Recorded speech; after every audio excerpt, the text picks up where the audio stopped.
గతించిన వారం మత్తయి సువార్తలో కూర్పులోనికి మనం వెళుతున్నప్పుడు, మత్తయి సువార్తకి ముందు ఏం జరిగిందో కొత్త వారు వచ్చినప్పుడు కొంచెం టూకీగా జ్ఞాపకం చేసుకుందాం. మత్తయి సువార్తలో ఏం జరిగిందో మనకు తెలుసు. మత్తయి సువార్తకు ముందు 400 సంవత్సరాల నిశ్శబ్ద కాలం ఉంది. ఆ 400 సంవత్సరాల నిశ్శబ్ద కాలంలో చరిత్ర ఎలా నడిచింది, రాజకీయం ఎలా నడిచింది, రోడ్లు ఎందుకు వేశారు, కొత్త చట్టాలు ఎందుకు చేయబడ్డాయి, యూనివర్సల్ లాంగ్వేజ్ ఎందుకు వచ్చింది, ఒకటి కాదు రెండు కాదు, religion background, historical background, geographical background, ఒకటి రెండు కాదు, ప్రతి బ్యాక్గ్రౌండ్ మనం చూసాం. ఎందుకు ఆ బ్యాక్గ్రౌండ్ మనం చూస్తున్నామంటే, క్రొత్త నిబంధనలో కొన్ని విషయాలు ఒక పట్టాన మనకు అర్థం కాకుండా ఉండిపోవడానికి కారణం ఈ బ్యాక్గ్రౌండ్స్ తెలియకపోవడం అని. చాలామంది గజకర్లను ఏమన్నారంటే, అవన్నీ మనకి ఎందుకండి అంటే, మరి నీకేం కావాలి, సోది కావాలి, నీకు ఏం కావాలి, నీకు ఇవన్నీ తెలుసుకోవు నీవు అంటే ఇష్టం వచ్చినట్టు దాటుకుంటూ లాంగ్ జంపులు చేసుకుంటూ వెళ్ళిపోతావు. బైబుల్ ఆగాలి, చరిత్రని కదపాలి, ప్రతి విషయాన్ని తెలుసుకోవాలి. ఒక విషయాన్ని బైబుల్లో దేవుడు రాయించాడు అంటే అది ఖచ్చితంగా రాయబడిన సంగతులకి బయట ఉన్న హిస్టరీకి సంబంధాలు ఉంటాయి. ఆ కల్చరల్ బ్యాక్గ్రౌండ్ తెలియాలి, బైబిల్ బ్యాక్గ్రౌండ్ తెలియాలి. రెండింటిని నువ్వు సరిగ్గా బ్యాలెన్స్ చేసుకుని స్టడీ చేయగలిగితేనే నీ బైబిల్ యొక్క ఔన్నత్యము, నీ విశ్వాసం యొక్క పునాదులు ఎంత గొప్పవో నీకు అర్థమవుతుంది. ఓకే, అయితే దాన్ని ఆలోచిస్తూ ఆ మత్తయి సువార్తలకు అడుగులేసిన తర్వాత మత్తయి గారి యొక్క పరిచయం మనం చూసాం. వాళ్ళ టౌన్ ఏంటో మనం చూసాం. మత్తయి గారి యొక్క ఊరు కపెర్నహూం. అది లగ్జరీ సిటీ. ఆ లగ్జరీ సిటీలో లగ్జరీ లైఫ్కి అలవాటు పడిపోయిన వాళ్ళు, అడ్డగోలు వ్యాపారాలు, లంచాలు, పనికి మాలిన సంపాదనకు అలవాటు పడిన జాబితాలో మత్తయి గారు ఒకరు. అలాంటి ఆయన్ని, మత్తయి గారిని ప్రభు అయిన యేసుక్రీస్తు వారు పట్టుకున్నారు. ఆ పట్టుకున్న తర్వాత మత్తయి గారు, నేను కూడా ఒక సువార్త రాయాలి, ఆ సువార్త రేపు పొద్దున క్రైస్తవులకు ఉపయోగపడుతుంది, నా పేరు మీద ఒక సువార్త ఉంటే బాగుంటుంది అనుకుని మత్తయి సువార్త రాయలేదు. వాళ్ళు ఎందుకు సువార్తలు రాశారో మనం చూసాం. వాళ్ళు ఎందుకు సువార్తలు రాశారంటే, వాళ్ళ బతుకున్న కాలంలోనే దొంగ పోస్తులు తయారైపోయారు. వాళ్ళ బతుకున్న కాలంలోనే దొంగ బోధకులు తయారైపోయారు. అరే, మనం ఉండగానే ఇలాంటి దొంగ బోధ ప్రభు అయిన యేసుక్రీస్తు వారిని అడ్డగోలుగా ఉపయోగిస్తున్నారు. రేపు పొద్దున్న మనం వెళ్ళిపోయిన యేసుప్రభు రాక ఆలస్యమైన సువార్తకి వక్ర భాష్యం వస్తుంది, ఫార్వర్డ్ చేయబడుతుంది. కాబట్టి వక్రీపంకబడకుండా మునిపే సువార్త ఇది అని భవిష్యత్తు తరాలకు అర్థం కావడానికి డాక్యుమెంట్స్ ఉండాలని వారు చూసింది, విన్నది, తాకింది రికార్డ్ చేయడం స్టార్ట్ చేశారు. అది ప్రభు అయిన యేసుక్రీస్తు వారు చనిపోయిన 25-30 సంవత్సరాల తర్వాత. ఆ 25-30 సంవత్సరాల తర్వాత వరకు వాళ్ళు ఎందుకు అంటే 20 సంవత్సరాలు 30 సంవత్సరాల వరకు ఎందుకు వాళ్ళు సువార్త రాయాలనుకోలేదంటే, అప్పటి వరకు సువార్త అపోస్తుల గుండెలో ఉంది, అపోస్తుల నోట్లో ఉంది. సువార్త రికార్డెడ్గా లేదు. అప్పుడు వాళ్ళు రాయాలనుకున్నారు. రాసిన సువార్తని డాక్యుమెంట్స్ తయారు చేస్తే అందులో మత్తయి గారి డాక్యుమెంటే మత్తయి సువార్త. ఆ మత్తయి సువార్తని ఎలా పరిచయం చేసినా మనకు తెలుసు. పాత నిబంధనని కొత్త నిబంధనని లింక్ చేశాడు ఆయన. పాత నిబంధన కొత్త నిబంధన ఎందుకు లింక్ చేయవలసి వచ్చిందంటే, మత్తయి యొక్క గుండెల్లో, మత్తయి యొక్క మైండ్లో, మత్తయి యొక్క మనసులో, మత్తయి గారి యొక్క సువార్తలో కేంద్ర స్థానం ఏంటంటే ఆయన కింగ్, రాజు. ఆ రాజు అయిన ఆయన ఎత్తుక్కుంటూ ఎవరి దగ్గరకు వచ్చాడు? ఈ మానవాళి దగ్గరకు వచ్చాడు. దేవుడే దీనుడిగా మానవ ప్రపంచాన్ని పరిపాలించడానికి ఆయన రాజుగా వచ్చాడు. ఆ రాజుగా వచ్చిన ఆయన ప్రజలతో మమేకం అవ్వడానికి ఒక రెఫరెన్స్ కావాలి. ఆ రెఫరెన్స్ ఎవరంటే ఇశ్రాయేలీలు. ఆ ఇశ్రాయేలు ద్వారా వీళ్ళని రెఫరెన్స్గా పెట్టుకుని, ఈ రెఫరెన్స్ ద్వారా ప్రపంచంతో దేవుడు మాట్లాడాలనుకుంటున్నాడు. అందుకే మొదటగా ఆయన వచ్చింది ఇశ్రాయేలు యొక్క ఇంటి వద్దకు వచ్చాడు, ఇశ్రాయేలు గుమ్మాల వద్దకు వచ్చాడు, ఇశ్రాయేలు సమాజ మందిరాలు నిలబడి. ఎందుకంటే మీ ద్వారా ప్రపంచాన్ని ఆశీర్వదించాలనుకుంటుంది. అబ్రహాం దగ్గర నుంచి ఉన్న కవనెంట్, అక్కడి నుంచి జరుగుతున్న విషయాన్ని ఇశ్రాయేలు ద్వారా దేవుడు తనను పరిచయం చేసుకోవాలని ఆయన రాజుగా వచ్చాడు. ఇప్పుడు ఆయన ఇప్పటికిప్పుడు రాజుగా వచ్చి నేను రాజుని అంటే ఎవడైనా నమ్మేస్తాడా? ఎవడైనా ఇప్పుడు వచ్చి నేను కింగ్ అంటే నమ్ముతాడా? కింగ్కి బ్యాక్గ్రౌండ్ ఉండాలి. ఆ కింగ్ యొక్క నడుతున్నాను, అతను రాజు అయితే ఆ రాజు యొక్క వెనకాల చరిత్ర ఏంటి, ఆయన వంశం ఏంటి, ఆయన ఎక్కడి నుంచి వచ్చాడు, ఆయన తల్లిదండ్రులు ఎవరు, ఈయన ఎలా కింగ్గా క్లైమ్ చేయబడతాడు. ఇవన్నీ రికార్డ్స్లోకి రావాలి. అలా రికార్డ్స్లోకి రావాలి అంటే ఆయన రాజు అని మత్తయి గారు కన్ఫర్మ్ చేయాలంటే మత్తయి గారు చేస్తున్న ప్రయత్నం, మత్తయి గారు చేస్తున్న పరిశుద్ధాత్మ ప్రేరణతో ఆయన రాసిన విధానం ఏంటంటే ఈయన రాజు అని చెప్పడానికి వంశవృక్షాన్ని ఎత్తుకున్నాడు. ఎందుకు? ఇది దావీదు అంశం నుంచి వచ్చిన రాజు, ఈయన దావీదు యొక్క వంశావళి నుంచి వచ్చిన వాడు. ఈయన ఇప్పటికిప్పుడు వచ్చినాడు కాదు, ఇప్పటికిప్పుడు ఏదో మరియమ్మ యొక్క ఫేవరెట్స్ని ఎంపిక చేసుకుని కొంతమంది క్రియేట్ చేయబడినవాడు కాదు. బాప్టిజం ఇచ్చి యోహాను మా చుట్టాల్లో ఎవడో ఒకరిని మెస్సేజ్గా పరిచయం చేస్తే బాగుంటుందని ముందుగా బాప్టిజం ఇచ్చి యోహాను క్రియేట్ చేసిన స్టోరీ కాదు, మైథాలజీ కదా. ఎందుకంటే ఆ నేషనల్ జాగ్రఫీ ఏదైతే ఉందో వాళ్ళకి పని పాటలేదు. అప్పుడప్పుడు సరిగ్గా ఈ లెంటర్ డేస్ టైంలో నెక్స్ట్ వస్తుందిగా, ఈ లెంటర్ డేస్ టైంలో కిల్లింగ్ జీసస్ అని ఒక డాక్యుమెంట్ వేస్తారు వాళ్ళకి. దాని వెనకాల ఉన్న పెట్టుబడులన్నీ అరబ్ కంట్రీలో ఉన్నారు, గుర్తుపెట్టుకోండి. ఎందుకు ఈ మాట నేను చెప్తున్నానంటే ఈ కిల్లింగ్ జీసస్ యొక్క కంటెంట్ ఏంటంటే బాప్టిజం ఇచ్చి యోహానట నేను ప్రాఫిట్గా ఉంటాను, నువ్వు మెస్సేజ్గా ఉండని వీళ్ళిద్దరూ ఒక పొత్తు పెట్టుకుని అలా క్రిస్టియానిటీని పుట్టించేశారట. ఈ నేషనల్ జియోగ్రఫీ కూడా కెమెరెడ్డి తీసాడంట అక్కడికి వెళ్ళి. నా మాటలు మీకు అర్థమవుతున్నాయి అన్నీ నేను అడుగుతున్నాను. ఈ పెట్టుబడులు పెట్టిన వాళ్ళు దొంగలు, ఈ పెట్టుబడులు పెట్టిన వాళ్ళు క్రైస్తవం అంటే పన్నోళ్ళు. దాని కథ ఆ స్క్రీన్పై వెనకాల ఉన్న డైరెక్టర్ ఎవడైతున్నాడో, నేను ఆ పదం ఎత్తకూడదు, ఆ రిలీజన్ పేరుని ఎత్తట్లేదు, కల్ట్ తప్పదు ఎత్తున్నాను, కల్ట్ ఇస్లామిక్ వాళ్ళు చేస్తున్న కుప్పుగంతులు గుర్తుపెట్టుకోండి. ఇలాంటివన్నీ మనం ఎందుకు తెలుసుకోవాలంటే రేపు పొద్దున్న జనరేషన్ ఇంకా రోజు రోజుకి కొత్త రూపం దాల్చుకుంటుంది. బైబిల్ ఎప్పుడు అప్డేట్గా ఉంది. ఆ అప్డేట్కున్న బైబిల్ని ఎక్స్ప్లెనేషన్ ఇవ్వాలంటే ఇవన్నీ నీకు తెలియాలి వద్దా? ఏతువడుగు ప్రతి వానికి నీ విశ్వాసాన్ని గురించి ప్రశ్నించిన వాడికి నువ్వు సాత్వికంతో నా ఫెయిత్ ట్రూత్ అని నువ్వు చెప్పాలి అంటే ఇవన్నీ నీకు తెలియాలా వద్దా? వచ్చానమ్మా వెళ్ళానమ్మా అంటే కుదురుద్దా? చెప్పాలి. అందుకే ఇవన్నీ మనం కవర్ చేస్తాం. ఏ సంఘంలో కూడా సిస్టమేటిక్గా ఇలా మాట్లాడుకో, రేరుగా ఏ బైబిల్ కళాశాలలో థియాలజీ చేసిన వారు అక్కడక్కడ బైబిల్ మీద భారం ఉన్నవారు తప్ప మెజారిటీ 90% ఏం చేస్తారంటే మోటివేషనల్ మెసేజ్ చెప్పుకుంటారు, ప్రసంగాలు చెప్పుకుంటారు, మాట్లాడుకుంటారు, వెళ్తారు, ఉంటారు. ఇంకో సంఘానికి ఇన్ని అవసరాలు ఉన్నాయి, మరి అవసరాలు మీరు తీర్చండి, మీ మీద ఒక భారం వేస్తారు.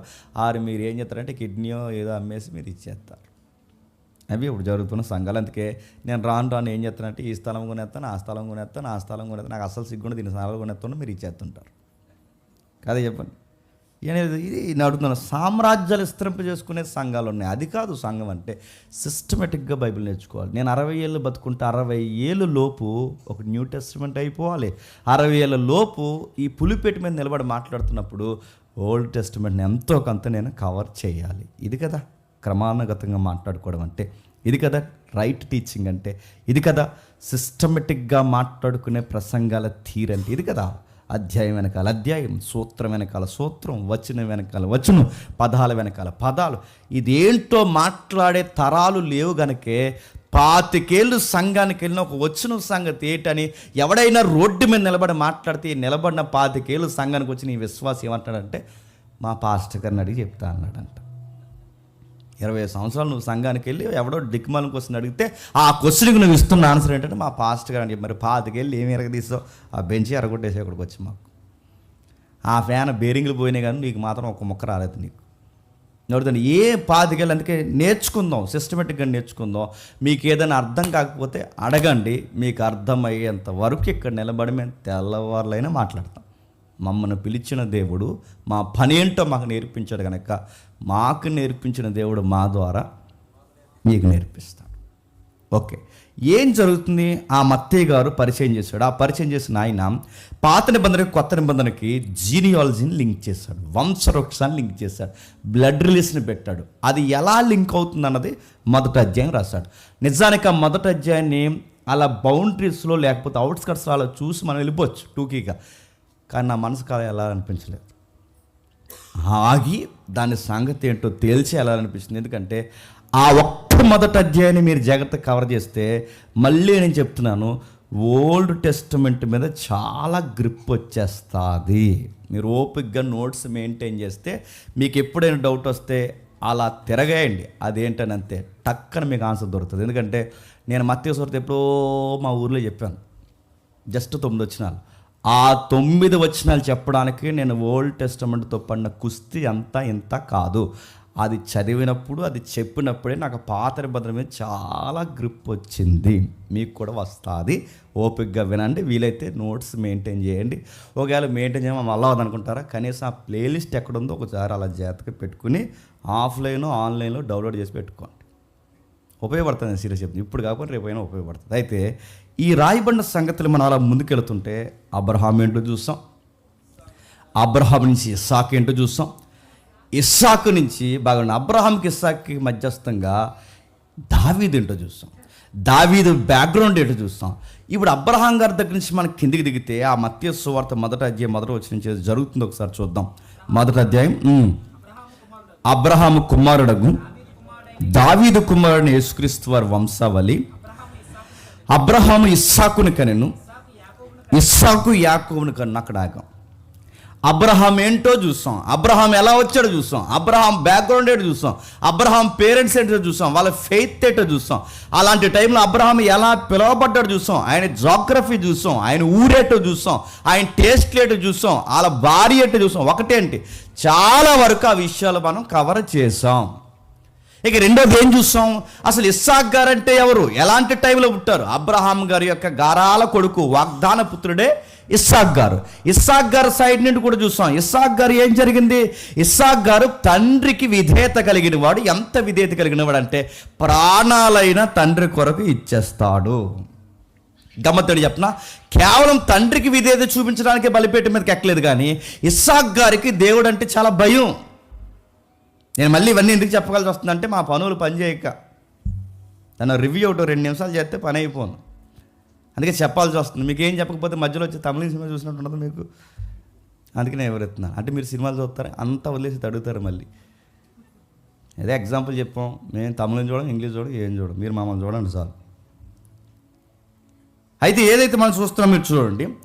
ఏదైతే ఇస్సాక్ గారు వచ్చారు, ఇస్సాక్ గారి యొక్క విధి విధానాలు మనం చూస్తాం. ఇస్సాక్ గారి యొక్క విధి విధానాలు ఏంటంటే, ఇస్సాక్ గారి యొక్క మనస్సు కేవలం తండ్రి యొక్క ఇష్టం కొరకు చనిపోవడమే కాదు, ఆ అబ్బాయికి బలిపీఠ మీద నిద్రపోతున్నప్పుడు దేవుని బలికి ఎదురు నిలబడకూడదని తానే బలవడానికి సిద్ధమైపోయాడు. అంటే దేవుడు భయభక్తులు కలిగిన వాడు. ఎంత భయభక్తులు కలిగిన వాడు అంటే ఆయన గురించి మనం చూస్తాం.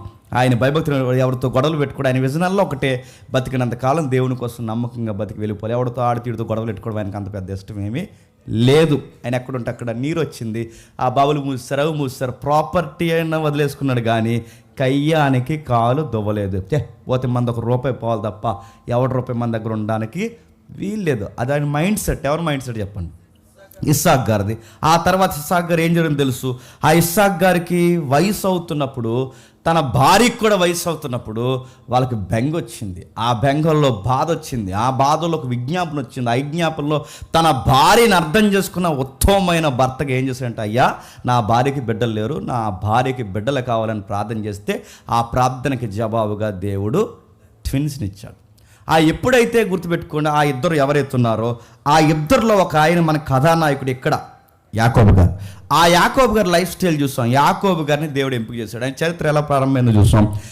ఇస్సాక్ గారికి వయసు నిండిన తర్వాత, ఇస్సాక్ గారికి వయసు మలుతున్నప్పుడు, రెబెక్కమ్మకి ఎవరికైతే వయసు మలుతున్నప్పుడు సరిగ్గా టైంలో ఆయన గర్భంలో ఉన్నాడు. ఆయన పేరు యాకోబు. రకరకాల అర్థాలు ఉన్నాయి.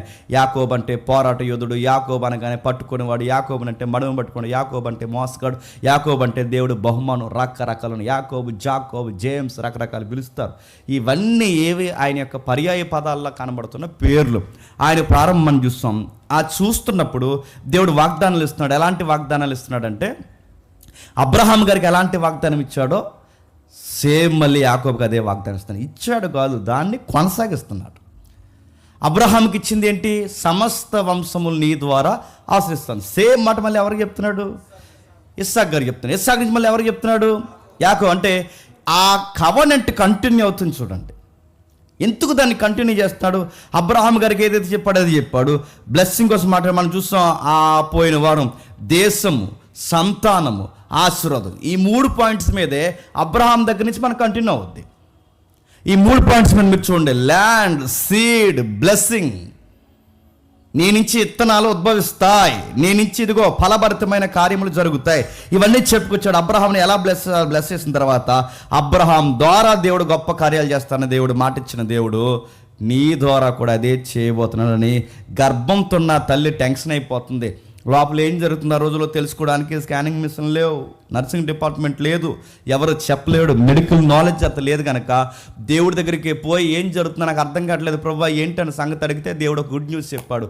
బాధల్లో ఉన్న ఏ ఇల్లాలైనా, బాధల్లో ఉన్న ఏ సంసారైనా పరిగెట్టుకు పోవాల్సింది ఇప్పటివరకు చెప్తున్నట్టు నుయ్యో గొయ్యో గోదారో కాదు పోవాల్సింది. చెప్పండి, నీ బాధ ఏదైనా, అది కడుపు నొప్పి అయినా, తలనొప్పి అయినా, సంసారం నొప్పి అయినా, ఏ బాధ అయినా నువ్వు పోవాల్సింది ఎవరి దగ్గర చెప్పండి?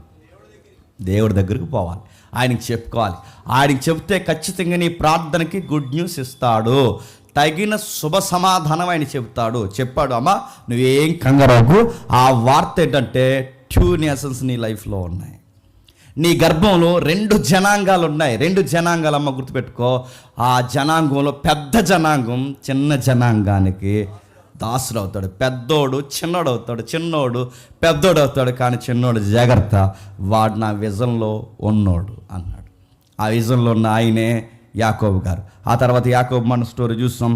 యాకోబుని ఎంపిక చేసుకున్నాడు, పిలుచుకున్నాడు, ఆ నిబంధన కొనసాగిస్తున్నాడు. ఆ నిబంధన కొనసాగిస్తున్న ఆయన్ని ఎక్కడెక్కడ ఏ విషయాలు మనం చూస్తాం. ఆయన బాగా వినండి, వాళ్ళన్నీతో గేమ్స్ ఆడడం స్టార్ట్ చేశాడు. అతను వరం మానులు అనాలో, తెరం మానుడు అనాలో, తెరం పోయిందనాలో, ఏమనాలో తెలియదు. కానీ ఆ యాసావికి పూట కూడి తినకపోతే చచ్చిపోతా అన్నాడు. ఈరోజు యంగ్స్టర్స్కి ఎలాగైతే అన్ని స్పీడ్గా అయిపోవాలి, రాత్రి స్టార్లు అయిపోవాలి, రాత్రి కోటీశ్వర్లు అయిపోవాలి, రాత్రి అన్నీ జరిగిపోయి రాత్రికి అన్నీ అయిపోతాయా? యాసావు కూడా ఎలా అంటాడు అంటే రాత్రి స్టోరీ మారిపోవాలి, రాత్రి అన్నీ జరిపాలి, ఇప్పుడే తిని చచ్చిపోవాలనుకున్నాడు. అందుకే ఈ తినకపోతే పూట కూడు గంట వండుకుంటే అయిపోయే దానికోసం బాధపడ్డాడు, ఏడ్చాడు. దేవుడిచ్చిన విలువైన వాటిని చిన్న విషయాల కొరకు వదిలేసుకున్నాడు. పోయింది అక్కడితో. ఆ పోయిన తర్వాత యాకోబు గారు దాన్ని సంపాదించుకున్న తర్వాత లేనిపోని గేమ్స్ స్టార్ట్ చేశాడు. రెండోసారి మోసం చేశాడు. ఈ అబ్బాయి వచ్చే సమయానికి వాళ్ళ అమ్మ సలహా ఇచ్చింది. ఆ జరిగిన కార్యక్రమం తెలుసు. అక్కడ దాకా వచ్చి మనం అక్కడ ఆగాం. అప్పుడు వాళ్ళ అన్నయ్య వాపోతున్నాడు. ఏమని అంటే 2 సార్లు నన్ను మోసం చేశాడు. యాకోబు మోసం చేసింది ఒకసారి, కానీ అతగాడు చెప్తున్నది 2 సార్లు. అది ఎలా ఉందంటే గుర్తుపెట్టుకోండి, ఒక్కసారి నువ్వు లూజ్ అయితే ఎదుటోడుకు నువ్వు దొరికినట్టే. ఒక్కసారి నీ యొక్క వరాన్ని పెట్టుబడి పెడితే నీ మిగిలినంత దిగదుడిపివ్వడానికి వాడి చేతుల్లోకి నీ జుట్టు ఇచ్చినట్టే. యాకోబు గారు అది అలుసైపోయింది. యోసేపు లోకువైపోయాడు. ఆ తర్వాత బాధపడుతున్నారు. అప్పుడు ఏం జరుగుతుందో దాని ముందుకెళ్ళి ఒక్కసారి 2 విషయాలు మనం చూద్దాం. అదే ఆదికాండం 25వ అధ్యాయం. త్వరగా ఆదికాండం 25వ అధ్యాయం. ఆదికాండం 25వ అధ్యాయం. ఆదికాండం 25వ అధ్యాయం. ఆదికాండం 25వ అధ్యాయం 26వ వచనం. తర్వాత అతని సహోదరుడు బయటకు వచ్చినప్పుడు అతని చెయ్యి యాసావు మడిమను పట్టుకుని ఉండెను గనక ఆమె అతన్ని కనినప్పుడు ఆ చిన్నవారు ఎదిగినప్పుడు యాసావు యాటాడుట యందు నేర్పరి అరణ్యవాసిగా ఉండెను. యాకోబు సాధువై గుడారముల్లో నివసించుచుండెను. ఆ మాట జాతకండి, ఇస్సాకు యాసావు తెచ్చిన యాట మాంసం తిన్నుచుండెను గనక అతన్ని ప్రేమించును. ఏమైనా బాగుందా వచ్చును అంటే ఎవరు పెడితే వాళ్ళని ప్రేమించడం అనేది పేరెంట్స్లో ఉండొచ్చా? వీళ్ళకి మనం తూకాలు వేస్తున్నామని కాదు, కానీ దేవుడు ఎందుకు ఈ సంగతులు ఫ్యామిలీ మ్యాటర్స్ ఎందుకు రాయించాడంటే కుటుంబంలో 2-3 పిల్లలు ఉన్నప్పుడు ఒకరినొకలాగా చూడకూడదు. నీ కలిసి వచ్చే బిడ్డను ఒకలాగా, కలిసి రాని బిడ్డను ఒకలాగా నువ్వు చూడకూడదు. చూస్తే ఏమవుద్ది? అసలకే మోసం అవుద్ది. నచ్చిన పిల్లల్ని ఇంట్లో ఉంచుకుని, నచ్చిన పిల్లల్ని తీసుకెళ్ళి హాస్టల్లో జాయిన్ చేసి, నచ్చిన పిల్లల్ని కూడా తిప్పుకుని, నచ్చిన వాళ్ళని దూరంగా పెట్టి ఇలాంటి పిచ్చి పనులు చేశారో ఆ పిచ్చి పనులు ఒకరోజు పగై కూర్చుంటాయి. కూర్చోవా? చాలామంది మీరు చూసారా, ఒక ఇంట్లో పెడతారు, లేదా ఈయన తీసుకెళ్ళి హాస్టల్లో పెడతారు, లేదా ఈ ఆడపిల్ల అయితే ఇంట్లో పెట్టుకుంటారు, మగపిల్లని అయితే తీసుకెళ్ళాడు ఎవడో తెలియదు అన్నట్టు ఎక్కడో జాయిన్ చేస్తారు. తర్వాత ఈ పక్షపాతాలు పనికొస్తాయా? వీళ్ళు చేసిన పని చూడండి. ఇస్సాక్ గారికి ఆ అబ్బాయి ఇస్సాక్ గారికి పెద్ద అబ్బాయి అంటే చాలా నచ్చిందంట. ఇస్సాక్ గారికి పెద్ద అబ్బాయి అంటే చాలా ఇష్టం, కానీ తల్లి గారికి మాత్రం చిన్నోడు అంటే ఇష్టం. ఎందుకు వీళ్ళు ఇలా ఎలా అయిపోయారు? ఫేవరెటిజం ఎలా వచ్చింది ఈ ఫ్యామిలీలోకి? ఆయన ఫేవర్ చేస్తాడు కనుక. ఎవరు చెప్పండి? వీళ్ళ నాన్నగారికి ఫుడ్ అంటే ఇష్టం. ఎవరికి? యాసావు గారికి ఫుడ్ అంటే ఇష్టం. యాసావు గారు తింటున్నారు, బాగా వినండి, క్షమించండి, ఇస్సాక్ గారికి ఫుడ్ అంటే ఇష్టం. ఇస్సాక్ గారు ఫుడ్ తింటున్నారు కనుక ఆ నాన్నగారి యొక్క వీక్నెస్ ఏంటో ఆ పెద్దోడు పట్టుకున్నాడా లేదా? పిల్లలు ఎప్పుడు గుర్తుపెట్టుకోండి, మన వీక్నెస్లు ఏంటో ఖచ్చితంగా వాళ్ళు పసిగడతారు. సరిగ్గా టయానికి వాళ్ళు నీకు ఏ బిస్కెట్ వేయాలి ఆ బిస్కెట్ వాళ్ళు. మనం అనుకుంటాం వాళ్ళు ఆడుకుంటున్నారు కదని చెప్పి నువ్వేం చేస్తావంటే వాళ్ళు ఆడుకుంటున్నారు కదని నీ మాటలు నువ్వు మాట్లాడతావు. అలా ఆడుకుంటారు కానీ చెవి ఇటేస్తారు. వాళ్ళు మనకన్నా పెద్ద ముదురులు, గుర్తెట్టుకోండి. వాళ్ళు ఆడుకుంటున్నారు కూడా అన్నీ వింటారు, అన్నీ చూస్తాను. చూడండి, తల్లి ఎలాంటిదో తండ్రి ఎలాంటోడో పసిగట్టిన పిల్లలు తల్లి లేని టైంలో తండ్రితో ఏం మాట్లాడాలో వాళ్ళకి అర్థమైపోద్ది. తండ్రి లేని టైంలో తల్లితో ఎలా మాట్లాడాలో అర్థమైపోద్ది. ఇక్కడ వాళ్ళ అమ్మకి ఏం చెప్తే బాగుంటుందో ఆ బిస్కెట్లు వేయడం వాళ్ళకి తెలుసు. వాళ్ళ నాన్నతో మాట్లాడితే ఏం బాగుంటుందో వాళ్ళ నాన్నకి వేసే బిస్కెట్లు వాళ్ళ నాన్నకి వేస్తారు. అంటే ఈ పిల్లలు ఎలాంటి వాళ్ళు అంటే మన బలహీనతలు ఏంటో తెలిస్తే వాళ్ళ పనులు అవ్వడానికి అవసరమైతే మనకి ఇష్టమైనవి ఏమైనా చేస్తారు. చాలామంది కొడుకులతో బాగా వినండి, చాలామంది కొడుకులు తుంట్ర పనులు చేస్తారు. ఆ తుంట్ర పనులు చేసినప్పుడు ఈ కొడుకులు ఏం చేస్తారంటే అలాగే ఇలా తిట్టిన తర్వాత తెమ్మంటావా అంటాడు. ఏంటి అది తెచ్చా, ఇంకెప్పుడే అదే పనులు చేయదు తెచ్చా అంటాడు. అయిపోతాయి. వాళ్ళ బాబుకి వీక్నెస్ ఏంటో ఆ బాబుకి బాగా తెలుసు. తెల్దా? మీరు బాగా వినండి, అమ్మ కళ్ళు కప్పే పని చేసింది అనుకోండి, నా మాటలు బాగా వినాలి. అమ్మ తల తిక్కల పని చేసి నానున్నప్పుడు ఒకరితో, నాన్న లేనప్పుడు ఇంకొకరితో మాట్లాడుతున్నప్పుడు ఇవి ఆడపిల్లలు పసిగడితే బొమ్మాట తర్వాత పిల్ల ఆడతాదా ఆడదా? బహుబరాక్. మళ్ళీ చెప్తున్నాను. అందుకే తెలుగులో సామెతలేడు చెప్పనా, తల్లి సేను మేస్తే మమ్మీ నేను గట్టును మేస్తాను అందది, అది సేలోకే దిగుతారు. సేలోకి దిగకూడదు, నువ్వు సేలోకి దిగేవేటంటే మరి నువ్వు దిగేవెందుకు అని అడుగుతారు. నువ్వు దిగితే నేను దిగుతాను, నువ్వు చేస్తే నేను చేస్తాను, నువ్వు ఎగిరితే నేను ఎగురుతాను, నువ్వు ఎలా ఉంటే. అందుకే మీరు చూడండి, తల్లి చాటునున్న బిడ్డలో ఆ తల్లి గయ్యాల గంప అయితే సేమ్ గంప. తండ్రి చాటుని పెరిగిన పిల్లలు తండ్రి తాగుబోతైతే ఇడు ఆంబోతులు తిరుగుతారు. మీరు కావాలంటే చూడండి, సేమ్ అలానే ఉంటారంటే పిల్లలు ఎలా డిస్టర్బెన్స్ అవుతారో, బయట ఎదిరింటోడు పిల్లోడు పాటు చేశాడు, పక్కింటోడు పిల్లోడు పాటు చేశాడు, ఆడు ఫ్రెండ్స్, ఇవన్నీ సెకండరీ ఆర్గ్యుమెంట్. గుర్తుపెట్టుకోండి. ఫస్ట్ ఆర్గ్యుమెంట్ ఏంటి చెప్పనా, అసలు మీ ఇంట్లో పిల్లల్ని ఎవరిని ఎలా మీరు చూస్తారు? కలిసి వచ్చేవాడు ఒకలాగా, కలిసి రావాలని ఒకలాగా, ఇంట్లో ఉన్న ఒకలాగా, బయటికి వెళ్ళిన ఒకలా చూస్తే దీన్ని ఏమనాలి? వాళ్ళ నాన్నగారు పెద్దోడిని ప్రేమిస్తున్నారట, వాళ్ళ అమ్మగారు చిన్నోడిని ప్రేమిస్తున్నారట. చిన్నోడేమో అమ్మకి హెల్ప్ చేస్తున్నారట, పెద్దోడేమో నాన్నకి హెల్ప్ చేస్తారు. అంటే ఎవరు హెల్ప్ చేస్తే వాళ్ళ పార్టీలు పెడతారా? పెట్టేయారు ఇంట్లో. ఇది వైసీపీ టీడీపీ కాదు, గుర్తుపెట్టుకోండి. ఇంట్లో రెండు పార్టీ, ఒకటి ఆ పార్టీల పేర్లు పెడితే ఆ పార్టీల పేర్లు చెప్పండి. ఒకటి అమ్మ పార్టీ, రెండు చెప్పండి నాన్న పార్టీ. అమ్మ పార్టీ ఎవరు చెప్పండి? రెబక్కమ్మ, యాకోబు అమ్మ పార్టీ. నాన్న పార్టీ ఎవరు? ఐజక్, యాసావు. వీళ్ళిద్దరు గుర్తుపెట్టుకోండి. వీళ్ళిద్దరూ నాన్న పార్టీ, అమ్మ పార్టీ. చెరుకొక పార్టీ అయిపోతే అడుగుతున్నాను, ఆ కుటుంబం ఏమవుద్ది? ఉమ్మడి కుటుంబాలు కానీ నలుగురున్న కుటుంబాలు ఎలా పాడవుతాయి?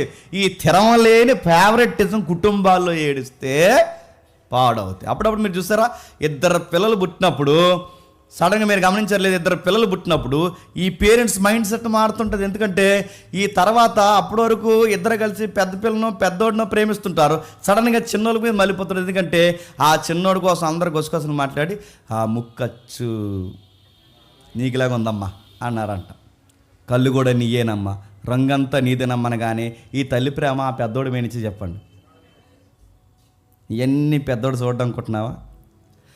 నువ్వు పంచాల్సిన ప్రేమను సరిగ్గా పంచకపోతే, సమానంగా పంచకపోతే, వాడు ఎక్కడ నాన్నకి జారబడాలా నీకు జారబడాలి, ఇద్దరి దగ్గర లవ్ దొరక్కపోతే ఆడు బయట జారబడతాడు. వీళ్ళు గుర్తుపెట్టుకోండి. ఎక్కడో దిక్కున పిచ్చి పనులు చేస్తారు, ఖచ్చితంగా చేస్తారు. అందుకే మీరు చూడండి, ఈ జరుగుతున్న విషయాలు మీరు చూడండి. వీళ్ళిద్దరు ఫేవరెటిజం వచ్చింది.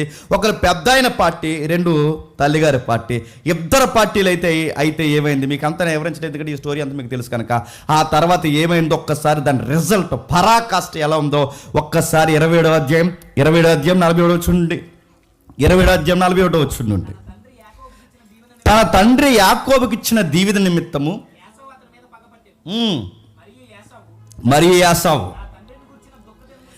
నా తండ్రిని గూర్చిన దుఃఖ దినములు సమీపముగా ఉన్నవి, అప్పుడు నా తమ్ముడైన యాకోబుని చంపెదను. ఏ పెన్నుంటే ఆ పెన్నుతో అండర్లైన్ చేయండి. అక్కడ 2 పదాలు ఉన్నాయి, భయంకరమైన పదాలు. ఒకటి పగబట్టి, 2 చంపేయాలి. ఇప్పుడు చెప్పండి, పగబట్టి చెప్పండి, ఆ పగ వెనకాల రిజల్ట్ ఏంటి చెప్పండి, చంపేది. ఇప్పుడు చెప్పండి, ఈ పగ ప్రతీకారము, పగ చంపాడు. ఇలా జరగడానికి అన్నదమ్ములు ఇద్దరు కొట్టుకు సావడానికి కారణం ఎవరు? మీకు నచ్చినా నచ్చకపోయినా వాళ్ళిద్దరే. ఎవరు చెప్పండి? తలకాయలు ఎవరెత్తున్నారు? వాళ్ళే. ఆవిడ ఎవరైతుందో, ఆ ఇంటి ఇల్లాలు తల్లి ఎవరైతుందో రెబక్కమ్మ. ఆ రెబక్కమ్మ వాళ్ళ ఆయన మాట్లాడుకున్నప్పుడు ఇక్కడ ఇంటే విన్నది, ఏదో ఎందే భర్త ఏం మాట విన్నది. ఆ విన్న విషయాన్ని గుండెల్లో దాచుకుంటే బాగుండు. ఆ విషయాన్ని పట్టుకెళ్ళి ఎవరికి ముడెట్టింది? అలా చెప్పొచ్చా? సరే నీకు విషయం చెప్పాలరా, నాన్న అన్న ఏదో మాట్లాడుకుంటున్నారు, సరే నీకెంత హక్కు ఉందో అన్నయ్యకి అన్ని హక్కులు ఉన్నాయి, మీ ఇద్దరు మాట్లాడుకుంటాం. మరి నాన్నగారు వయసు రీత్యా మర్చిపోయారో, మరి దేవుడు నిన్ను చాలా జాగ్రత్తగా చూడమని చెప్పాడు, నేను వెళ్ళి ఒకసారి మాట్లాడుతాను బాగున్నాయి. ఎలా ఉంటుంది చూడండి పిల్ల. అలా విన్ను అడుగుతున్నా, అలా వినేసి వెళ్ళి ఆ చిన్నోడికి ఏంటి మర్చిపోయారా, గర్భంలో ఉన్నప్పుడు ఆ రోజు నాకు పెయిన్స్ ఎక్కువైపోయినప్పుడు దేవుడు ఏం చెప్పాడండి, చిన్నోడు జాగ్రత్త అమ్మ, పెద్దోడు చిన్నోడు దాసుడు అవుతాడు, చిన్నోడు పైనోడు అవుతాడని దేవుడు చెప్పాడు. కానీ మనం యాకోబు మీద కొంచెం కేంద్రీకృతం ఉండాలి కదండి. అబ్రహాము, ఇస్సాకు, తర్వాత యాసావు కాదు యాకోబు అని దేవుడు చెప్పాడు కదండి. ఇది క్లైమ్ అవుద్దని చెప్పాడు కదా. మీరేటండి పట్టుకెళ్ళి అన్ని పెద్దోడికి ఇచ్చేస్తాం, ఎంత మాసం రేటెత్తాలి, ఏడైతే అడగాలి కదా, అడగలేదు. చెప్పాల్సినవన్నీ ఎక్కించి యాకోబుకి నేర్పించాల్సిన గేమ్ అంతా నేర్పిస్తే ఆ గేమ్ రిజల్ట్ ఏమైంది చెప్పండి? పగ, ప్రతీకారం, చంపేసుకోవడం. నేను అడుగుతున్నాను, వీళ్ళు ఇచ్చిన సలహాకి ఏమని చెప్పండి? ఒక తల్లి చేసిన పనికి, ఒక తండ్రి చేసిన నిర్లక్ష్య వైఖరికి ఒకే కుటుంబంలో ఒకే తల్లికి పుట్టిన వాళ్ళు నరుక్కునే పరిస్థితులకు వచ్చారంటే ఏమనాలి? రారా? నేను అడుగుతున్నాను, ఇప్పటికీ ప్రాపర్టీ కొరకు చంపేసుకున్న అన్నదమ్ములు లేరా? ఉన్నారు. ఆ నాన్న సంపాదించిన ఇల్లు ఒకటి ఉంటుంది, ఆ ఇల్లు ఏదైతే ఉందో అదో గది ఇదో గది, ఈ 2 గదుల మధ్య వీళ్ళకి మధ్యలో బాగా ఉండి అప్పుడు కలిసి బాగానే జీవిస్తారు. నలుగురు అమ్మ నాన్న అన్నదమ్ములు అందరూ బాగానే ఉంటారు. ఈ అన్నదమ్ములు అందరి మధ్యకి తోకలు వస్తాయి. తోకలు ఎవరు చెప్పండి? కోడలు. వాళ్ళు వచ్చి అంటారు, ఇదిగో ఎలా అంటారు. అనగానే వీడికి ఏం అర్థమవుతుంది, ఇదిగో ఎలాగ ఉంటే మరి మనకు చాలా కష్టం అవుతుంది అంటే ఎలాగా అని అంటాడు. ఇంకా నువ్వు అన్నయ్య అని తిరిగితే చాలా కష్టం అవుతుంది, ఇంకా నువ్వు తమ్ముడు అని తిరిగితే చాలా కష్టం అవుతుంది. మరి ఏం చేయమంటావు అంటే, ఏం చేయబట్టి గోడెట్టిచ్చే మధ్యలో కేవలం అడుగుతున్నాను, గజు నేల కోసం, జానా నేల కోసం, దిక్కుమాలిన ఆస్తుల కోసం పచ్చటి అన్నదమ్ములు ఇరిగిపోయి ఇడిపోయిన వాళ్ళు లేరా? ఉన్నారు. నాన్న ముందు పెట్టుకుని గొడవలు ఆడుకునే వాళ్ళు లేరా? నేను చూశానండి, కళ్ళతో నేర్పుతున్నాను. నాన్న అమ్మ నేడో రేపో చనిపోతారంటే గుప్పుడు మెతుకులు పెడుతూ ఇంకో 10 రోజుల్లో లేదా ఒక 5 సంవత్సరాలు బతుకుతారు అనుకునే బాధ కన్నా వెళ్ళాడు చెప్పనా. ఇప్పుడు చచ్చిపోయేలా ఉన్నారు, ఇంకా ఎడదీకన్నా చచ్చిపోతున్నారని వాళ్ళే ముందు పెట్టుకుని మాట్లాడుకుంటే వాళ్ళకి ఎంత బెంగ ఉంటుందండి. పెద్దలు ఎవరైనా ఉంటే మీరు జాగ్రత్త. ఇది మా గొడవ కాదు, ఇసాక్ గారు ఇంటి గొడవ అనుకోకండి, రేపు పొద్దున మన ఇంటి గొడవ కూడా అవుతుంది. జాగ్రత్త. సంపాదించడం ఒక లెక్క, నా మాట మీకు అర్థం. సంపాదించడం ఒక లెక్క, వయసు అయిపోయే సమయానికి ఎవరిది వాళ్ళకి సమానంగా పంచడం మరో లెక్క. మీకు ఒకడో ఉంటే ఏ గొడవ లేదు చెప్పండి. అదే 2 కందిరీగలు ఉన్నాయనుకోండి, అసలు రగడ అక్కడ ఉంటుంది. నువ్వు సంపాదించడం ఎంత ఇంపార్టెంటో పంచే టయానికి సరిగ్గా పంచవలేదో, నువ్వు బతుకుండగానే వాళ్ళు కొట్టుకు చస్తారు. నువ్వు బతుకుండగానే గుర్తుపెట్టుకోండి, వాళ్ళ ప్లానింగ్స్లో వాళ్ళు ఉంటారు. నువ్వేం చేస్తావంటే, నేను బతుకుండగా ఎవడికి రాయను, నువ్వు పెద్ద పెదరాయిలా మాడతావు మాకు, నేను బతుకుండగా ఎవడికి రాయను, నేను చచ్చిన తదనంతరం అని నువ్వు పెడతానంటే ఆల్ ప్లాన్లో అంటారు. అంటే నువ్వు బతుకుండగా రాయవు కాబట్టి సమప్తోగయ గుర్తుపెట్టుకో. స్కెచ్ చేయరా అడుగుతున్నాను. నాన్న 50 లక్షలు ఎల్ఐసి కట్టాడని స్కెచ్ చేసేసిన కొడుకులు లేరా, మనవలు లేరా, మనవరాలు లేరా చెప్పండి. ఇక్కడ ప్రాపర్టీ బ్లెస్సింగ్, ఇక ప్రాపర్టీ అబ్రహాం దగ్గర నుంచి వస్తున్న కవనెంట్. ఈ కవనెంట్ని వీళ్ళు ఎవరి వైపుకు వాల్చుకోవాలి అన్న ఈ ఊగిసలాట్లో ఎవరి గేమ్ వాళ్ళు ఆడేస్తున్నారు లేదా ఇక్కడ. ఆ గేమ్ ఏమి సాధించింది చెప్పండి? పగన తెచ్చింది. ఆ యొక్క ఆట ఏమి సాధించింది చెప్పండి? చంపుకునే పరిస్థితి తెచ్చింది. చివరికి యాకోబు మీద వాళ్ళన్నీ పగట్టేశాడట, పగతో రగిలిపోయాడట. అనుకున్నట నాన్న ఇంకా చనిపోలేదు, నాన్న సమాధారక మునిపే ఏని సమాధికి పంపించడానికి రెడీగా ఉన్నానని ఏం చెప్తున్నాడు? వాడు మానసిక రోగం అయిపోయాడు. కిందకు వస్తారు చూడండి. రెబెక్క తన పెద్ద కుమారుని యాసావు మాటలు గురించి విన్నప్పుడు ఆమె తన చిన్న కుమారుని తిట్లని, ఇదిగో నీ అన్నయ్య అయిన యాసావు నిన్ను చంపదనని చెప్పి నిన్ను గూర్చి, అది బలం ఉంటుందని చదువుతుంటే, నిన్ను గూర్చి తనును తాను అంటే దాని అర్థం ఏంటి అంటే ఆడు ఇంట్లో ఎలా తిరుగుతున్నాడు ఒకసారి మీరు సీన్ ఊహించుకోండి. ఇంట్లో ఎలా తిరుగుతున్నాడు యాసావు, ఎలా తిరుగుతున్నాడు చెప్పండి? అంటే ఇలా చేతులు ఇరుసుకుంటూ నాన్న చచ్చిపోను, నాన్న వెళ్ళిపోయినా నీ గోడకేసి గుద్దేస్తాను ఎదవడానికి. ఎవరో అతను మాట్లాడేసుకుని కోపం ఎక్కువైపోయినప్పుడు కొన్నిసార్లు వాళ్ళ మాట్లాడేసుకుంటారు చూసారా. వీడు ఇలా మాట్లాడుకుంటున్నాడు, ఆయన చూస్తే భయం వేస్తుంది మనకి. ఈ ఈటరా పొల్లెత్తు కొరుగుతున్నాడు, ఇలా అవుతుంది. ఆడికి ఎక్కడో లావా ఉండిపోయింది, పేలిపోతుంది అది లోపల నుంచి. ఆ లావా బయటికి వెళ్ళిపోయేందుకు ఆ లావా టైంలో ఆడి చేతిలో కత్తున్నా సుత్తున్నా చెప్పండి, ఆ టైంలో ఆడికి సరైన టైం సెట్ అయితే పర్వతం పేలిపోతాడు, ఎదుటోని పేల్చేస్తాడు. పేల్చాడు చెప్పండి. అందుకే ఆ టైంలో ఈవిడికి అర్థమైపోయింది, పెద్దోడు గురే మీ అన్ని చేతులు నలుపుకుంటూ తిరుగుతున్నాడు, లోపల తిట్టుకుంటున్నాడు, తాను వాదాచుకుంటున్నాడు. ఎలా వాదాచుకుంటున్నాడంటే ఆ వాదార్పు నాకు వినబడింది. ఆ వాదార్పు ఏంటంటే నాన్న పోయిన వెంటనే చెప్పండి నేను వేసేయడానికి రెడీ అయిపోయాను. కానీ అప్పుడు ఏమవుతుందో చూడండి, ఏమీ తెలియని ఏడుపు ఎడుతుంది. ఇప్పుడు 45 వచ్చింది ఏమని, అన్న కోపం నీ మీద తొలగి నీవు అతనికి చేసిన వాటిని అంతటినీ అతడు మరచి వరకు నా భవనతో కొన్నేళ్ళు ఉండుము, అప్పుడు నేను అక్కడి నుండి నేను పిలిపించదును, ఒక్కనాడే మీ ఇద్దరు నేను పోగొట్టుకుని అడుగుతున్నాను. మరి సలహా చెప్పినప్పుడు పోతారని ఆవిడికి తెలియలేదా? ఇలాంటి గొడవ జరుగుతున్న ఆవిడకి అర్థం కాలేదా? ఎందుకు ఫ్యామిలీ నెరేటివ్ అంతా దేవుడు బైబిల్లో రాయించాడు? మన ఫ్యామిలీలు ఇలా ఉండకూడదని నేర్చుకుంటామని గుర్తుపెట్టుకోండి. ఇదంతా వదిలేస్తారు, కాన్సెప్ట్ అంతా వదిలేసి చూశారు భక్తుల్ని తప్పుపడదు. మేము భక్తుల్ని ఏం తప్పుపడతలేదు, భక్త నువ్వు మాకు పరిసైడు శాస్త్రం అయిపోయి ఈ తరానికి నీకు ఒకటి చెప్తుంటే అర్థమవుద్ది. మరి ఆ మైండ్ ఎక్కడ పనిచేస్తుంది ఏటో అడుగుతున్నాను. భక్తులు తప్పడు కదా. నేరేటివ్ ఎలా నడిచింది? ప్రాబ్లం క్రైసిస్ ఈ ఫ్యామిలీ ఎలా వచ్చింది? నిర్ణయాల లోపం కాదా? ఆలోచనల తేడా కాదా? తల్లి పార్టీ తండ్రి పార్టీ అవడం వల్ల కాదా?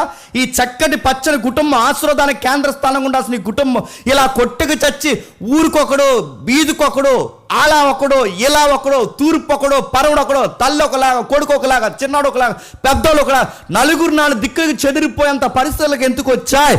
కలిసి కూర్చొని మాట్లాడుకుంటూ అయిపోయే గొడవనే ఎంత కొంపట చేసుకున్నారు లేదా? అయినా మన దేవుడు యాకోబుని ఆశీర్వదిస్తానన్న దేవుడు యాసావుని వదిలేస్తాడా?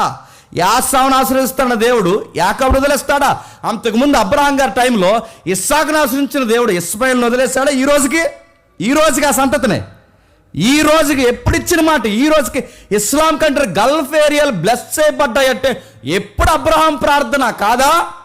ఇసుకలో బంగారం పట్టించేశారు, వాళ్ళు ఇసుకలో బంగారం పుట్టించారు, ఇసుకలో బుర్జ్ ఖలీఫా కట్టేశారు, సముద్రాన్ని వెనక్కు తోసి సిటీని ఎదరకు పంపించారు. అంటే అంత టెక్నాలజీ బ్లెస్సింగ్స్ వాళ్ళకి ఎలా వస్తున్నాయి? అబ్రహాం ప్రేయర్ కాదు నడుతున్నాను. పెద్ద ఆయన దగ్గర నుంచి చూసుకొస్తున్నప్పుడు వీళ్ళు ఎందుకో మరి అంటే వీళ్ళని పాయింట్ అవుట్ చేయడం కాదు, కానీ ఇవి చదువుతున్నప్పుడు మనకి ఏమర్థం అవుతుందంటే తల్లిగారు ఆ సాటుని వినడమే ఆవిడ చేసిన పెద్ద పొరపాటు. విందే అక్కడే గుండెలో దాచుకుంటే బాగున్నా, ఆ విన్నది పట్టుకెళ్ళి చిన్నోడికి ముడిపెడుతుందంటే ఈయన బాగా చిన్నోడు ఈవిడ ఎప్పటికప్పుడు కూర్చొని మాట్లాడుకుంటారు, పెద్దోడు ఎప్పుడు కూర్చొని మాట్లాడుకుంటారు. వాళ్ళు లేని టైంలోనేమో వీళ్ళిద్దరు మాట్లాడుకుంటారు. దేనికోసం? కర్రీ కోసం. వీళ్ళిద్దరు లేని టైంలో ఏ కర్రీ ఉండాలని అంటే ఎవరి ఆలోచనలు వాళ్ళవే, ఎవరి నిర్ణయాలు వాళ్ళవే. నేను అంటున్నా, ఇది కుటుంబమా హాస్టలా, ఇది కుటుంబమా పంచాయతీ, ఇది కుటుంబమా మహిళా సంఘమా, ఏమనాలి దీన్ని, ఆటో యూనియన్ ఏమనాలి చెప్పండి. ఎవరి నిర్ణయాలు వాళ్ళు తీసుకుంటే ఏమవుతుంది, రిజల్ట్ ఇలా ఉంటుంది. అప్పుడు అంటుంది అవి వెళ్ళిపోతున్నప్పుడు ఏమంటుంది, నాన్న అన్నీ కోపం తగ్గేవరకు. ఎందుకంటే ఒక సూత్రం కూడా గుర్తుపెట్టుకోండి, పురాతన కాలం నుంచి ఇప్పటివరకు మనుషులకు ఉన్న నాలెడ్జ్ ఏంటంటే, నిన్నున్న కోపం ఈ రోజు ఉండదు, ఈ రోజు ఉన్న కోపం రేపు ఉండదు, రేపు. అందుకే కొన్నిసార్లు ఇప్పుడు తర్వాత మానదాన్ని పెద్దలు ఎందుకంటారు అనుకున్నారు, ఆ టైంలో నువ్వు ఏం చెప్పినా అడిగి బొరకెక్కదు. ఎందుకంటే పేలిపోయింది అడిగి పర్వతం. ఇప్పుడు ఏం చెప్పినా లాభం మీద పడిపోద్ది. అందుకే ఆ టైంలో ఇప్పుడు ఆగుదాం కొన్ని రోజులు. టైం గ్యాప్ ఇచ్చి కొన్ని సంగతి ఎందుకు చెప్తారంటే, నిన్న కోపం ఈ రోజు ఉండదు, ఈ రోజు కోపం రేపు ఉండదు, రేపు ఉన్న కోపం తర్వాత ఉండదు. అంటే కాలం గడిచే కొద్దీ కోపం తగ్గుతుంది. అందుకే వాళ్ళ అమ్మగారు సలహా ఇచ్చారు ఏమనంటే, అరే అన్నీ కోపం తగ్గే వరకు దయచేసి చెప్పండి ఇల్లు వదిలి వెళ్ళిపోరా. నేను అడుగుతున్నానండి, నేను చాలాసార్లు చెప్పిన సందర్భమే, దీని వలన వాళ్ళ అమ్మగారు ఏం సాధించారు చెప్పనా, మళ్ళీ బతుకుండగా గారాల కొడుకు ముఖం చూడలేకపోయింది. గుర్తుపెట్టుకోండి, యాకోబు 20 సంవత్సరాలు తిరిగి వచ్చే సమయానికి తల్లి బతుకుందా, కడసూపు కూడా చూసుకోలేకపోయాడు, చివరి చూపు కూడా చూడలేకపోయాడు. ఏం సాధించింది చెప్పండి, కొడుకు దిక్కు నుంచి చెదిరిపోయాడు, తల్లి ఒక దిక్కు నుండి పోయింది, తండ్రి ఏమో ఒక దిక్కు నుండి పోయాడు, ఒక్కొక్కలాగా అయిపోయింది పరిస్థితి. ఏమి సాధించింది చెప్పండి, బాధపడింది. నేను అడుగుతాను, కొన్ని నిర్ణయాలు బాధకు గురవుతాయి. దేవుడి ప్లానింగ్ ఒకటే, యాకోబుని ఎలాగైనా పిలిచాడు, పిలిచిన వాడిని పట్టుకున్నాడు, పట్టుకున్నవాడిని ఎత్తుతాడు. ఆయన నిర్ణయం, ఆయన సంకల్పము స్థిరము. పిలిచిన వాడు నమ్మదగిన వాడు, ఎలాగైనా ఎత్తి యాకోబుని పట్టుకున్నాడు. కాకపోతే ఆయన ఎత్తి స్థిరపరుస్తానన్నప్పుడు ఈ మధ్యలో మన ప్లానింగ్స్ మనకు ఉండకూడదు. అక్కడికి వెళ్ళడానికి యాకోబుని దేవుడు ఎలాగైనా నడిపిస్తాడు. కానీ ఈ టైంలో మన స్వనిర్ణయాలు దేవునికి వ్యతిరేకంగా ఉండకూడదు. ఉంటే ఏమవుద్ది, దాని రిజల్ట్ ఏంటో ఇదిగో ఇలా అనుభవించాల్సి వస్తుంది. తర్వాత ఆవిడ బాధపడుతుంది 46వ వచనంలో. మరియు రెబెక్కా ఇస్సాకుతో, అయ్యా నీకు విషయం చెప్పాలి, అబ్బాయిని బయటికి పంపిస్తున్నావు, నువ్వు ఇంకా ఒకసారి చిన్నోడితో నువ్వు లాస్ట్గా మాట్లాడాలంది. ఎందుకు, అదేదో ముందే చెప్తే బాగున్నావుట. చిన్నోడితో నువ్వు విషయం మాట్లాడనే, చిన్నోడికి ఎలాగో మళ్ళీ వెళ్ళిన తర్వాత మళ్ళీ వచ్చిన తర్వాత మళ్ళీ నేను బాధపడకూడదు. ఒక విషయం చెప్తున్నాను, నా ప్రాణం ఇప్పటికే ఇసుకున్నది. ఈ దేశస్థురాండ్లో అయినా ఏతు కుమార్తెల్లో ఈరి వంటి ఒక దానికి యాకోబుకి పెళ్లి చేసిన యెల్లా నా బ్రతుకు వలన నాకేమి ప్రయోజనం, ఇప్పటికే నాకు ఈ కోడళ్ళ పోరు ఎక్కువైపోయింది, ఇప్పటికే నాకు బాధ ఎక్కువైపోయింది. ఇప్పుడు చూడండి, కమ్యూనికేషన్ లోపం ఉంది ఫ్యామిలీలో. ఆ కోడలు ఎవరి పార్టీలో వాళ్ళు పెడుతున్నారు. ఇప్పుడు గుర్తుపెట్టుకోండి, యాసావు భార్యలు ఎవరైతే ఉన్నారో, యాసావు యొక్క జీవిత భాగస్వామి ఎవరైతే ఉన్నారో వాళ్ళ వలన ఏమవుతుంది చెప్పండి, రెబెక్కా బాధపడుతుంది. వీడింట్లోంచి పోతున్నాడు, మళ్ళీ వీడు బయటికి పోయిన తర్వాత మళ్ళీ ఏదో ఒక పిల్లని తీసుకొస్తే ఇప్పుడు ఈ పిల్లలో మాట వింటలేదు చెప్పండి, ఆ పిల్లలో మాట వినరు. తీరా మీకు చూస్తే వయసు అయిపోయింది, కళ్ళు కనబడు, నాకు కూడా వయసు అయిపోతుంది. అర్థం చేసుకునే కూతురు లాంటి కోడలు లేకపోతే భవిష్యత్తు ఏమవుద్ది. దయచేసి ఈడికైనా ఒక మాట చెప్పండి. యాకోబుకి మీరు చెప్పాల్సిన పని ఏంటంటే, పెళ్ళి ఎవరిని పడతా అని చేసుకోకరా అని చెప్తున్నాను. యాకోబుకి కాదు, మీకు మనందరికీ చెప్తున్నా, గుర్తుపెట్టుకోండి, ఎవరిని పడతా అని చేసుకోక. నువ్వు సీరియస్గా మీ అమ్మ దగ్గరికి వెళ్ళి, అమ్మ నేను ఒక అమ్మాయిని ప్రేమించానే, ఆ పిల్ల లేకపోతే నాకు గుండు కొట్టుకున్నట్టుంది, ఇటున్న గుండు ఇటు వచ్చింది, అది ఇలా తిరిగేస్తుంది, నా దగ్గర ఉన్నట్టుంది, ఆ చుట్టే తిరుగుతానంటుంది, ఇప్పుడు ఆ అమ్మాయి లేకపోతే నా శ్వాస మీద ధ్యాసపోయేలా అవుతుంది నాకు, ఎట్లయినా సరే ఆ అమ్మాయిని ఇచ్చి పెళ్లి చేసేవే నాకు అంటే, అప్పుడు వాళ్ళ అమ్మందంటే, ఎందుకురా ఆ పిల్ల ఎవర్రా, మన సహవాసంలో మన దేవుడిని నమ్మిన పిల్ల కాదు, మనకెందుకు వచ్చిందిరా అంటే ఈ పోటుగాడు అన్నాడట, నీ కలుతో కాదు మమ్మీ, మొత్తం మీద కొడుకు మీద ఉన్న ప్రేమతో ఏదో ఒక పిల్లని చేసుకుంటే ఈరోజు జుట్టు పట్టుకుని ఏడ్చే అత్తలు ఉన్నారా లేదా? అజిమాయిసి చేసేస్తున్నారు. ఇప్పుడు ఇంటికి వచ్చి చేయట్లేదు. అత్త కెట్టాల్సిన నిప్పు అత్త కెట్టేస్తున్నారు, భర్త కెట్టాల్సిన నిప్పులు భర్త కెట్టేస్తున్నారు, మామ కెట్టాల్సిన మామ పెడతారు. ఎక్కువ మాట్లాడితే 498 పెట్టేస్తా అంటున్నారు, గుర్తుపెట్టుకోండి. అంటలేదా? గృహహింస. 498 ఫోన్ నెంబర్ అనుకోకండి, గృహహింస. వీళ్ళందరూ కలిసి నన్ను మానసికంగా శారీరకంగా కొనగదీస్తున్నారు, అదనపు కట్నం తెమ్మని నన్ను వేధిస్తున్నారు అని. కానీ అంతే, ఇంకా చెప్పండి, నీకు వెల్కమ్ కార్డు గ్రీన్ కార్డు తీసుకెళ్ళిపోతారు. లేవు ఎలాంటి బాధలు లేవు చెప్పండి. అత్తలను కొట్టే కోడలు లేరా? మామూలను కొట్టే కొన్ని వీడియోస్ మీరు చూడండి. నేను అందరిని అంటలేదు, అందరు కోడలను అంటలేదు. ఇలాంటి కఠినమైన కోడలు ఎవరైతే ఉన్నారో వాళ్ళని అంటున్నాను. ఏడిపించేది ముద్దడ్డానికి నడుతుంది, ముద్ద పెట్టడానికి ఏడ్చే కోడలు లేరు చెప్పండి. అమ్మ ఇది తినలేకపోతానమ్మా, నాకు ఈ కూర నచ్చలేదు, వండుతారు నీకు అనేవాళ్ళు లేరు. లేనిపోయి మనం రేపు నాడు గట్టిగా బతికితే ఒక 5 ఏళ్ళు బతుకుతారు, గట్టిగా బతికితే ఒక 10 ఏళ్ళు బతుకుతారు, గట్టిగా బతికితే ఒక 15 ఏళ్ళు బతుకుతారు. తర్వాత ఆ పెద్దోళ్ళు వదిలి వెళ్ళిపోతారు. ఇవన్నీ మీకే కదా, వాళ్ళు ఉన్నంతసేపు ఒక గుప్పడి మెతుకులు పెట్టడానికి ఏడుస్తున్నారంటే నువ్వు ఒక కోడలవి, నువ్వు ఒక కొడుకువి, నీ కుటుంబంలో వాళ్ళ వారసత్వాన్ని పంచుకోవడానికి పుట్టిన ఒక వారసుడివి. సిగ్గుందని అడుగుతున్నాను, బుద్ధి ఉందని అడుగుతున్నాను నేను. తల్లిదండ్రులు అంత రస్ట్ పెట్టొచ్చా, అంత బాధ పెట్టొచ్చా? అంత బాధ పెట్టి నువ్వు నీ కుటుంబం వరదెళ్ళిపోతారా? ఎంత బాధపడితే రెబెక్కమ్మంటే చెప్పండి. ఈ అమ్మాయిల వల్ల నేను ఇసుకుపోయాను. వాళ్ళ పాడిందే పాట తప్ప నా మాట ఎప్పుడే వినరయ్యా. నువ్వు చూస్తున్నావు నీ కళతో, నన్ను ఎంత బాధపడుతున్నాను నేను చూసాను నా కళతో. నేను చెప్తున్నాను, పెద్దోడుకు లాంటి కోడల్ని చిన్నోడికి వీడికైనా మంచి పెళ్లి చేయండి అనగానే పెద్ద ఆయన పిలిచాడంటే ఎవరిని? యాకోబు గారిని. ఇది మీకు బాగుంది, సీరియల్లా బాగా అంటున్నారు అందరూ. యాకోబు గారిని పిలిచారట. ఇస్సాకు యాకోబుని పిలిచి, నువ్వు కానాను కుమార్తెలో ఎవరితోనే వివాహం చేసుకొనకూడదు. ఎందుకు చెప్తున్నాడు ఆ మాట? నువ్వు కానాను కుమార్తెలో ఎవరితోనే వివాహం చేసుకుని ఎందుకు ఈ మాట చెప్తున్నాడు చెప్పండి? అప్పటికి అలా ఆవిడ ఎవరైతే ఉన్నారో రెబెక్కమ్మ గారు ఆ బాధను వెలువరించింది. అదిగా మీరు చూడండి, అదిగా చూడండి, కోళ్ళు తన యొక్క మామని ఎలా కొడుతుందో చూడండి, ఎంత దారుణంగా కొడుతుందో. ఆ మనిషేనా? కిందకి లాగేస్తుంది, పడదో చేస్తుంటుంది, దారుణంగా కొడుతుంటుంది. ఎంత దారుణం చూడండి, ఎంత దారుణం చూడండి. కొడుకు ఉద్యోగానికి పోయాడు, నా భార్య చూసుకుంటుందని అనుకుంటాను. అడుగుతున్నాను, ఇలాంటి ఘోరమైన పని చేయండి. మీరు తినంగా వచ్చి ఇవన్నీ మీకు తెలియకుండా మీరు లింగులింగమని, చమ్మా నేను ఒకరిని ప్రేమించాను, మమ్మీ నేను ఒకరిని ప్రేమించాను, డాడీ నేను ఒకరిని ప్రేమించాను అంటే నీ ప్రేమ నీ మీద ఉన్న ప్రేమతో వాళ్ళకు ఓకే చెప్తే నువ్వు ఏ ఉద్యోగానికో సద్యోగానికి పోతే కొంతమంది కోడలు చేసే దుర్మార్గమైన పనులు అవి చూసారు. నా సర్కిల్లో నాకు తెలిసిన బోధకుల్లో కొంతమంది స్పీకర్ నా దగ్గరకు వచ్చి ఏడ్చారు. ఏమని చెప్పినా, తమ్ముడో నీకు ఆ విషయం చెప్పాలి, నా భార్య నేను లేని టైంలో మా నాన్నే దవడ మీద కొట్టిందని తెలిసిన తమ్ముడు. ఆయన స్వచ్ఛపడిపోయిన దేహాన్ని నా భార్య దవడ మీద కొడితే మా నాన్న ఇంటికి వచ్చిన వెంటనే ఏడుస్తున్నాడు. చెప్పానని మళ్ళీ నెక్స్ట్ డే కూడా కొట్టేసిన తమ్ముడు. వాక్యం తెలిసిన వాళ్ళు ఇలాగుంటే, వాక్యం తెలియని కొంపలోకి తీసుకొస్తే నేను అడుగుతున్నాను, ఏం చేస్తారు? చూసారా ఎంత దారుణంగా కొడుతున్నారు. ఇలాంటి బాధ అంతా రెబెక్కమ్మకి అర్థమైంది. బహుశా కొట్టారని ఇక్కడ రాయలేదు, కానీ రెబెక్కమ్మకి బాధ అర్థమైంది. చిన్నోడికైనా మంచి పెళ్లి చేయండి అంటే అప్పుడు అందరు బాబు ఈ కానాను జాతుల్లో ఎవరిని చేసుకోవద్దు. మీకు చాలాసార్లు చెప్పాను, వాళ్ళు మన దేవుడిని నమ్మని వారు కనుక దేవుడిని నమ్మని వారికి ఎదుటి వ్యక్తిని ఎలా గౌరవించాలో తెలియదు. ఒక నైబర్ని గౌరవించాలి అంటే అసలు దేవుడు ఏంటో నీకు తెలియాలి. పొరుగువాడిని ప్రేమించాలి అంటే దేవుడు నిన్ను ఎంత ప్రేమిస్తున్నాడో తెలియాలి. పెద్దల్ని గౌరవించాలి అంటే పెద్దలకు దేవుడు ఎలాంటి ఆజ్ఞలు ఇచ్చాడో నీకు తెలియాలి. ఇవన్నీ తెలిస్తేనే ఆ బిడ్డలు మనం గౌరవిస్తారు. ఈ కానాను జాతుల్లో ఎవరిని చేసుకోకని నువ్వు లేచి పద్మరామంలో ఉన్న నీ తల్లి తండ్రి అయిన బెతేలు ఇంటికి వెళ్ళి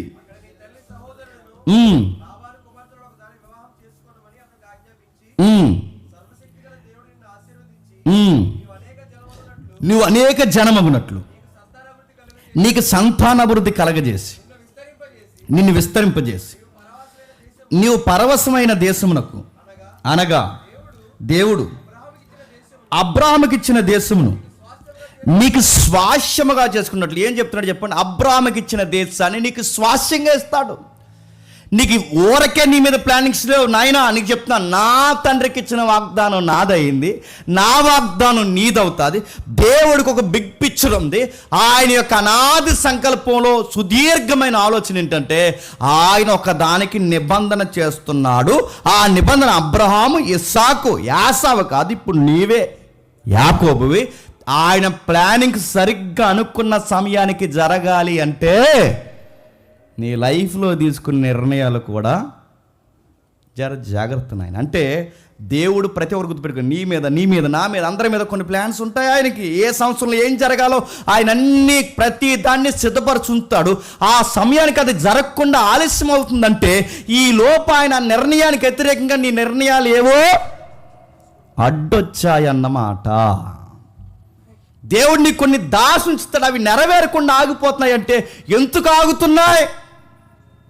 నువ్వేదో స్వనిర్ణయాలు తీసుకుంటున్నావు, సొంత నిర్ణయాలు తీసుకుంటున్నావు. ఆ నిర్ణయాలు ఆయన వాగ్దానాలకు అడ్డొస్తున్నాయి. యాకోబుకి వెళ్ళే ముందు మరి చెప్తున్నాను, ఆయన నీకు విషయం చెప్తున్నాను, జాగ్రత్త. ఎవరిని పడితే తేలకు కుంపటి. దేవుడు నిన్ను చాలా ఉన్నతమైన స్థాయిలో పెట్టాలి. ఎంత ఉన్నతమైన స్థాయిలో అంటే ప్రపంచానికే, ప్రపంచ వంశాలకే ఆశీర్వాదకరమైన ఫ్యామిలీని అవ్వాలనుకుంటున్నాడు. కాబట్టి మ్యారిటల్ లైఫ్ జాగ్రత్త. నీ ఫ్యామిలీ అనేక ఫ్యామిలీస్కి బ్లెస్సింగ్ ఫ్యామిలీ అవుతుంది. జాగ్రత్త. ఎలా పడతా అలా ఓకే చేసే కంటే ఎంత బాగా చెప్పాడో చెప్పండి, అంత రివర్స్ చేయడు ఈ కుర్రోడు. ఎవరు? ఎన్నో విన్నాడు. అందుకే మీరు చూడండి, యాకోబు లైఫ్ స్టైల్ 2 పార్ట్స్ ఉంటుంది. ఒకటి అదో రకంగా ఉంటాడండి ఫస్ట్ స్టెప్ అంతా. సెకండ్ అప్లో హాఫ్ అంతా విధాలు నడుస్తాడు. చివరికి చనిపోయే టైం వరకు ఆయనకి భక్తి వైరాగ్యం అబ్బినట్టు పట్టాన మనకు కనబడదు. అచ్చు గుర్తుపెట్టుకోండి, మన వంటి స్వభావం గల చెప్పండి మనుషుల్లా కనబడతాడు. ఏదైతే వద్దన్నాడు వెళ్ళాడు, ఆటలాడాడు, పోటీలు పెట్టాడు, గేమ్స్ ఆడాడు, ఎటకారాడు, లవ్ అన్నాడు, అదన్నాడు. ఈ స్టోరీ అంత మీకు తెలుసు. తిరిగాడు, అది ఇదని తన విలువైన సమయాన్ని 14 సంవత్సరాలు ఒక అమ్మాయి కోసం టైం వేస్ట్ చేశాడు. ఎనర్జీ వేస్ట్ అయిపోయింది, టైం వేస్ట్ అయిపోయింది. అడుగుతున్నాను, ఏదైతే వాళ్ళ నాన్న వెళ్ళే ముందు చెప్పి పంపించాడో అదే చేశాడు. పోటీగాలు కొంతమంది చెప్తారు సీరియస్గా, 5 years నుంచి లవ్ చేస్తున్నాడు అండి. 5 years నుంచి లవ్ చేస్తున్నాను అన్నయ్య పిల్లలంటే 5 years చెప్పండి పోయింది అయ్యా నీ జీవితంలో. 5 years సంక నాకు పోయింది. మరి చెప్తున్నాను నీకు అని 10 years లవ్ అని 10 years చెప్పండి పోయాయి అని 12 years అని నా లవ్ అంటే పోయా సంక నాకు పోయాయి. నేను ఈ పదం కావాలని అంటున్నాను. సంక నాకిపోయాయి. నీ 12 years టైం అంతా పోయింది, నీ స్టడీ పోయింది, నీ లైఫ్ పోయింది, నీ ఎనర్జీ పోయింది. దరిద్రం చెప్పిన నీ పాకెట్ మనీ కూడా పోయింది, అన్నీ పోయాయి. గమ్మత్తు అని చెప్పిన చివరికి ఏమైనా ఉందా? లేదు. ఏం చేసింది? ఆవిడ బాగానే జాబ్ కొట్టిపోయింది, నీకే లేదు సుత్తి సేనం తప్ప. పోనీ తీరా సక్సెస్ అయిపోను ఓకే, ఒక మాట చెప్తున్నాను, తీరా అమ్మాయినే చేసుకున్న 12 years తర్వాత వచ్చి ఏం చేసింది? చేసుకున్నావుగా పోషించండి. ఇప్పుడు ఏం చేస్తావు? టైం అంతా ఈవిడితోనే సరిపోతుంది. డిగ్రీ అవ్వలేదు, ఇంటర్ అవ్వలేదు, ఏ జాబు రాలేదు. ఇప్పుడు నీ సర్టిఫికేట్ చేస్తే ఎవడు నేను తీసుకోడు. ఇప్పుడు ఈవిడితోనే టైం అంతా వేస్ట్ అయిపోతే ఈవిడిని ఎలా పోషిస్తే? ఈవిడికి తెల్లారితే అన్ని సోకులే, ఆ సోకులకే కదా పడిపోయావు. ఇప్పుడు ఆవిడని ఎలా పోషిస్తావు? ఎలా నడిపిస్తావు? ఎలా నడుస్తావు? మేడం గారు మెయింటెనెన్స్ మంత్లీ చూస్తుంటే టెన్షన్ వచ్చేస్తుంది. ఇప్పుడు ఎలా పోషిస్తావు? టైం అని అర్థం, లవ్ అని అర్థం. అందుకే అంటున్నాను, బయట లేదు లవ్. మళ్ళీ చెప్తున్నాను, బయట లేదు. బయట అంటే మ్యారిటల్ లైఫ్కి బయట లవ్ లేదు. లవ్ మ్యారిటల్ లోపల ఉంది. వచ్చాక ప్రేమించు, వచ్చాక ఆదరించు, వచ్చాక కొను, వచ్చాక చెయ్యి. నీ లైఫ్లో నిబంధన చేసుకుందనుకున్నప్పుడు నీ లవ్కి ఒక అర్థం, పరమార్థం ఉంటుంది. ఈ పార్కులోనే మాట్లాడుకున్నాం అంటే పార్క్ మారిపోయింది కానీ మీ బతుకులు మారలేదురా. మున్సిపాలిటీ మార్చేసింది పార్క్ని. ఈ గోదావరి గొట్టినే తిరిగో గోదావరి గొట్టిన తిరిగి అన్ని కొట్టి చివరి గొట్టి అయిపోయిందిగా. ఆ గొడ్డు దగ్గరే పాడాడు పాటలన్నీ, ఎంతసేపు పాడిన అక్కడ తిరుగుతారు. చిలకలన్నీ ఎక్కడ తిరుగుతుంటాయి, ఎక్కడెక్కడి నుంచో వస్తారు, చదువుకుంటామని అంటారు. అందరికీ కొందరినే మళ్ళీ లేనిపోని మనోభావాలు దెబ్బతినేస్తాయి. మనోభావం చాలా జాగ్రత్త. టైం వేస్ట్ చేయకండి. యాకోబు లైఫ్లో టైం వేస్ట్ అయిపోయింది. కానీ ఒక విషయం మనకు అర్థమవుతుంది. 10వ వచనంలో, మొదటి వచనాల్లో వాళ్ళ నాన్నగారు చెప్తున్నారు, మొదటి వచనంలో ఇండైరెక్ట్గా వాళ్ళ అమ్మగారు చెప్పారు, మొదటి సందర్భాలు అమ్మ నాన్న చెప్పారు. ఇప్పుడు యాకోబుకి అమ్మ లేడు, నాన్న లేరు, అన్నయ్య లేరు, ఫ్యామిలీ లేరు, ఇప్పుడు చెప్పేవాళ్ళు ఎవ్వరు లేరు. ఇప్పుడు యాకోబుని ఎవరు కౌన్సిల్ చేస్తున్నారు తెలుసా? నీకెవరు లేకపోయినా జాకోబ్ నేనున్నా, యాకోబు నేనున్నా, ఐ యామ్ విత్ యూ, నీతో ఎల్లప్పుడూ ఉంటా. అబ్రాహాంతో ఉన్నా, ఇస్సాకుతో ఉన్నా, ఇప్పుడు నీతో ఉంటా. జాగ్రత్త. ఎంత బాగా ఒక వ్యక్తిని మీకు ఎలా అర్థమవుతుందో నాకు తెలియదు, కానీ బైబిల్ చదువుతున్నప్పుడు ఆ వెంట్రుకలు ఒకేసారి అలా లెగిస్తాయండి. దేవుడు ఒక మనిషిని ఆశీర్వదించాలని ఫిక్స్ అయితే వాడిని నిలబెట్టే వరకు ఆయన వదలగాక వదలడు. ఈ మనిషి అలా ఇలా కొప్పు గంతులేసిన అవసరం అయితే 2 దెబ్బలు తగిలించి మళ్ళీ ఆ లైన్లోకి తీసుకొస్తాడు, కానీ ఆ మనిషిని మాత్రం వదలడు. ఆయన ప్లాన్ అంటే ప్లానే, అంతే. అందుకే మనం మొదటి సెషన్లో మనం మాట్లాడుకున్నాం, ఆయన ఎలక్షన్ ఒక లెవెల్లో ఉంటుంది. చెప్పండి, ఆయన సెలక్షన్ ఒక లెవెల్లో ఉంటుంది. ఎలక్షన్ ఓవరాల్గా ఉంది ఓటింగ్, కానీ అందులో ఒకే ఒక సెలక్షన్ ఉంది. యాకోబుని పిలిచాడు. ఎంత బాగా వాళ్ళ నాన్నకన్నా అమ్మగారి కన్నా ఎంత బాగా మాట్లాడుతున్నాడు చూడండి దేవుడు. అది 28వ అధ్యాయం 10వ వచనం నుండి. యాకోబు బెర్షెబా నుండి బయలుదేరి ఆరానునకు వెలుచు ఒక చోట చేరి పొద్దు కుంగినందున అక్కడ రాత్రి నిలిచిపోయి ఆ చోటు రాళ్లను తీసుకొని తనకి తలగడగా చేసుకొని అప్పుడు అతడు ఒక కలగనెను. అందులో ఒక నిచ్చిన భూమి మీద నిలబడి దాని కొన ఆకాశము కంటుచుండెను. దాని మీద దేవుని దూతలు ఎక్కుచూ దిగుచూ నుండరి, మరియు యెహోవా దానికి పైగా నిలిచి ఎంత బాగా మాట చూడండి. నేను నీ తండ్రి అయిన అబ్రహాము దేవుడను, ఇస్సాకు దేవుడైన యెహోవాను, నీవు పండుకొని ఉన్న ఈ భూమి నీకును నీ సంతానానికి ఇచ్చేస్తాను. నీ సంతానం భూమి మీద లెక్కకు ఇసుక రేణుల వలె అగును. నీవు పడమటి తట్టును, తూర్పు తట్టును, ఉత్తరము తట్టును, దక్షిణము తట్టును వ్యాపించదువు. భూమి యొక్క వంశములన్నీ నీ మూలముగా, నీ సంతానం మూలముగా ఆశీర్వదింపబడును. ఇదిగో నేను నీకు తోడని. ఎంత బాగుందండి అన్నమాట, ఎంత ధైర్యం వస్తుందండి అన్నమాట, ఎంత యాకోబు కళ్ళు మూసుకొచ్చి బతికేసి చెప్పండి అన్నమాట. ఎంత బాగుంది చెప్పండి. ఇదిగో నేను నీకు చెప్పండి తోడుగా ఉండి నీ వెళ్ళు ప్రతి స్థలమందును నిన్ను కాపాడుచు ఈ దేశమందు నిన్ను మరలా రప్పించదును. నేను నీతో చెప్పినది నెరవేరే వరకు నిన్ను విడవనని చెప్పగా యాకోబు నిద్రలేచి నిశ్చయమిది యెహోవా స్థలమందు ఉన్నాడని అది నాకు తెలియకపోయిననుకొని అక్కడ ఒక పేరెట్టాడు. ఆ పేరు పెట్టిన దానికి ఒక అర్థవంతమైన పేరు పెట్టాడు, దేవుని ఇల్లు. ఆ ఇల్లు అనే పేరు వచ్చే అర్థం దగ్గర ఆ రాయికి పూజ చేయలేదు, కానీ ఆ రాయిని చూపిస్తూ దేవుడితో ఒక నిబంధన ఇచ్చాడు. దాన్ని ఏమన్నా చెప్తున్నా, ఇదిగో నా నుండి గ్రాటిట్యూడ్ చూపిస్తున్నాను ప్రవ్వా, నేను ఎప్పటికీ మర్చిపోను అన్నాడు. మీరు బాగా వినండి. దేవుడు ఎందుకు యాకోబుకి ఇవన్నీ జ్ఞాపకం చేస్తున్నాడు? ఎందుకు ఇవన్నీ జ్ఞాపకం చేస్తున్నాడు? నిబంధన. ఆ 14-15 వచనం చెప్తున్నాడు చూడండి. నిబంధన. ఇప్పుడు నీకు చెప్పడానికి అమ్మ లేరు, ఇక నీకు చెప్పడానికి నాన్న లేడు, ఇప్పుడు నీతో పంచుకోవడానికి అన్నే లేడు, ఇప్పుడు నీకు ఫ్యామిలీ లేదు, కానీ నేనున్నా నీతో. అబ్రహాముతో ఉన్నప్పుడున్నా, మీ తండ్రి ఇస్సాకుతో ఉన్నప్పుడున్నా, ఈ భూమి పుట్టక ముందు ఉన్నప్పుడున్నా, యాకోబు నీతో నేనుంటా. ఎందుకు ఇది ముందే చెప్తున్నాడంటే, నీ నిర్ణయాలు కొన్నిసార్లు తప్పు అయిపోయినా, మీ అన్నీని మోసగించే పనులే నువ్వు చేసినా, మీ అమ్మ నువ్వు కలిసి ఒక పార్టీ పెట్టినా, నువ్వెన్నో కుప్పగంతు పనులు చేసినా, నాకే ఆయాసకరమైన నిర్ణయాలు నువ్వు తీసుకున్నా, నా ప్రణాళికలో నువ్వు వచ్చేంత వరకు నిన్ను విడవను, ఎడబాయను. నువ్వు లైన్కి వచ్చేంత వరకు నీకు ఎన్ని లెసన్స్ నేర్పించాలో అన్ని లెసన్స్ నేర్పిస్తాను. మీరు గుర్తుపెట్టుకోండి, రక్షణ ఊరకే పోదు, కానీ పోయే ప్రమాదం ఉంది. ఒక్కసారి బాప్టిజం తీసుకుని దేవుడికి మాట ఇచ్చిన తర్వాత దారి తప్పావో, ఆలోచనకి దూరం జరిగావో, మళ్ళీ లైన్లోకి తీసుకొచ్చేంత వరకు నీకు ఎన్ని లెసన్స్ నేర్పించాలో అన్నీ నేర్పిస్తాడు. వెళ్ళనిస్తాడు, చూడనిస్తాడు. ఆ ఎల్లోయ దాంట్లోనే గట్టిగా 2 లాగి ఏదో ఒక పరిస్థితుల్లో కొడతాడు. ఆ కొట్టి మళ్ళీ తిప్పి అక్కడ తీసుకొస్తాడు. అయినా వినకపోతే ఎన్నిసార్లు గద్దించినను విననల్లని వాడు చెప్పండి, సమాధి చేస్తాడు.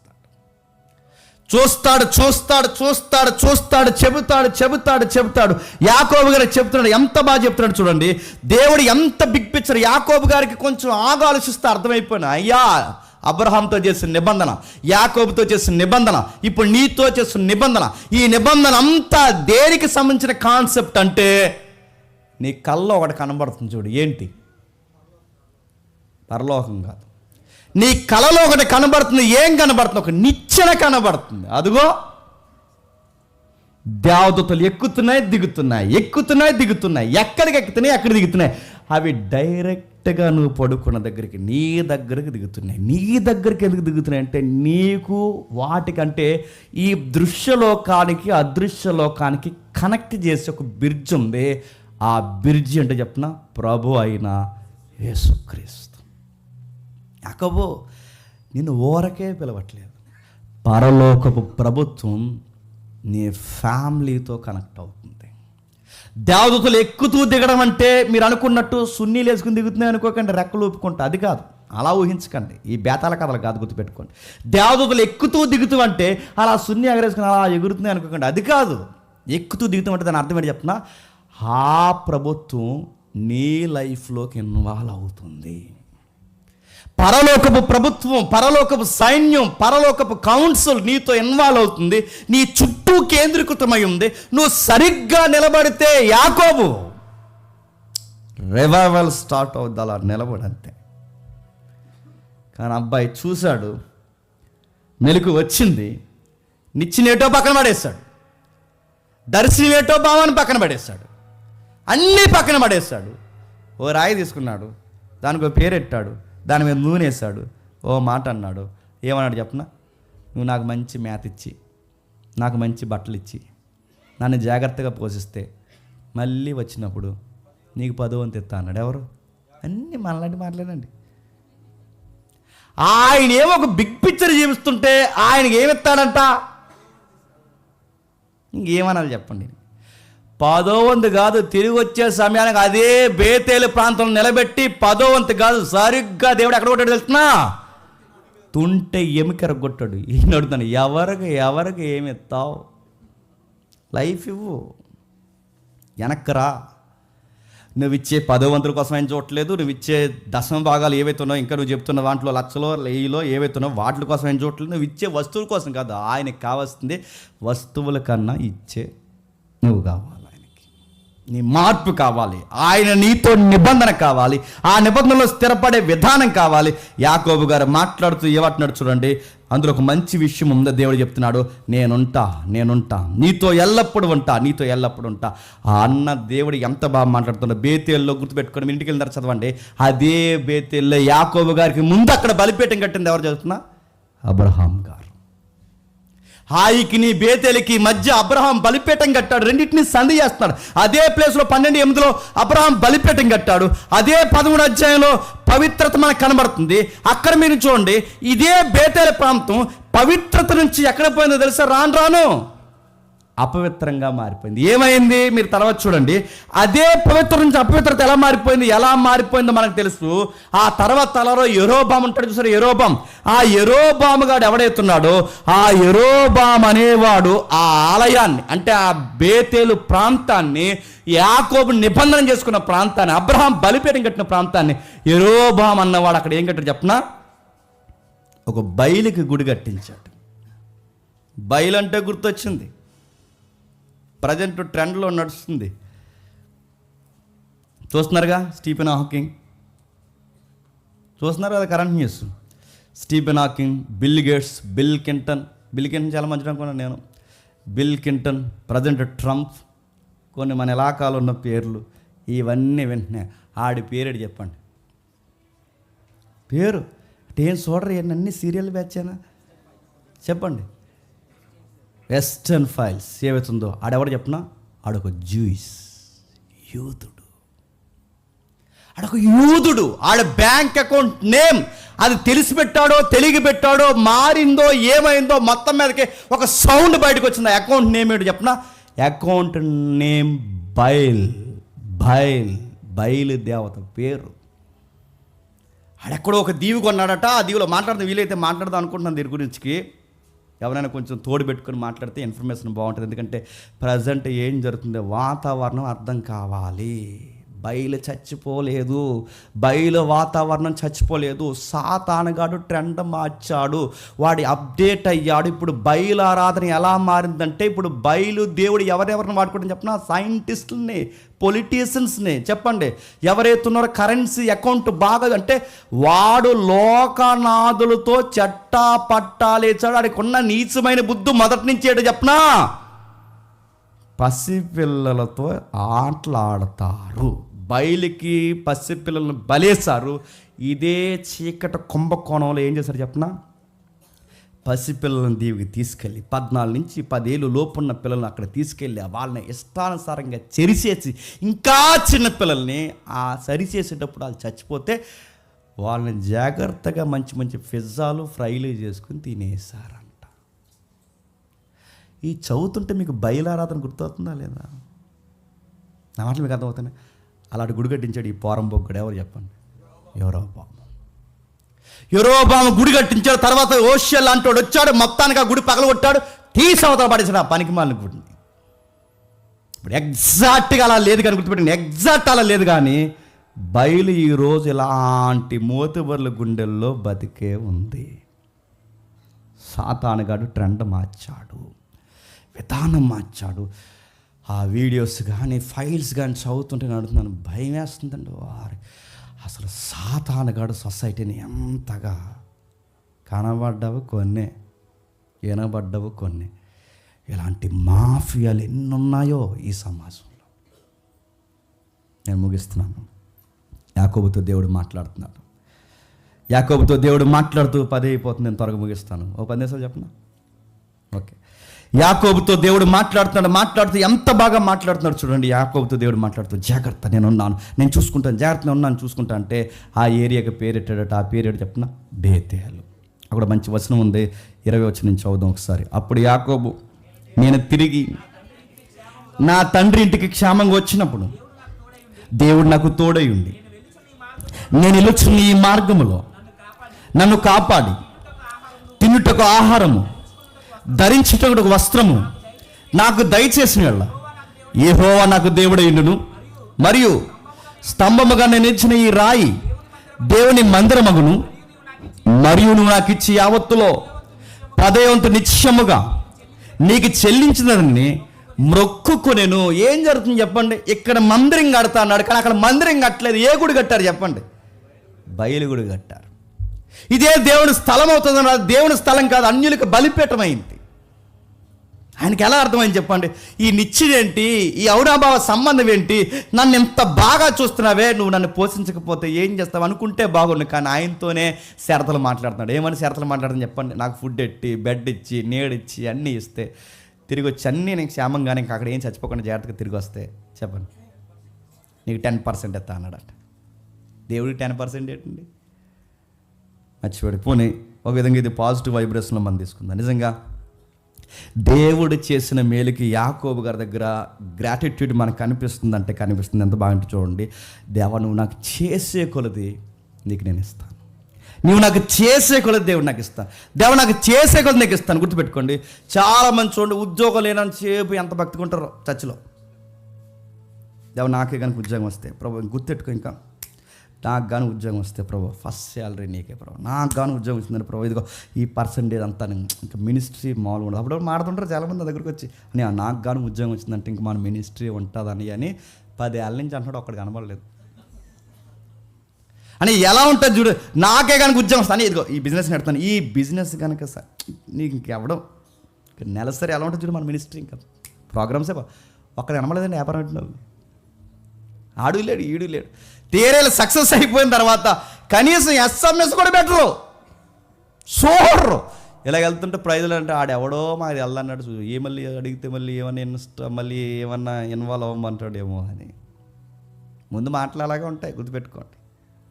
మాకు దేవుడు ఎలా ఉద్యోగం ఇస్తే ఇలా ఎగరదేస్తాం, మాకు దేవుడు ఎలా ఇస్తే అలా చేస్తాం, మా వ్యాపారం అభివృద్ధి పొంది ఏమీ చేయరండి అని చెప్తాను. ఏమీ చేయరండి, ఎవరు చేయరండి. ఎందుకంటే మనతో కార్యములు చేసేవారు మనుషులు కాదు, దేవుడే.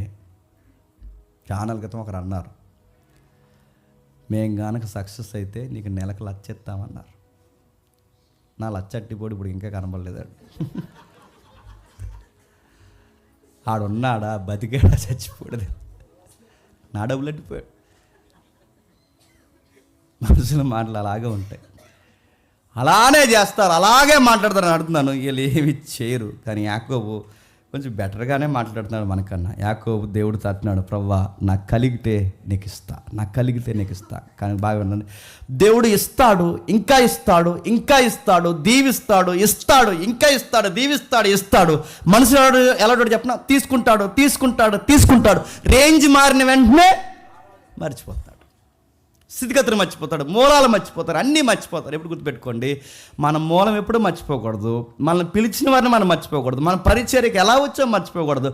ఎప్పుడు వాళ్ళ మనల్ని ఎంత ఎలా చూసినా కానీ వాళ్ళ మీద మనకి ఎంతో కొంత సాఫ్ట్ కార్నర్ మనకు ఉండాలి.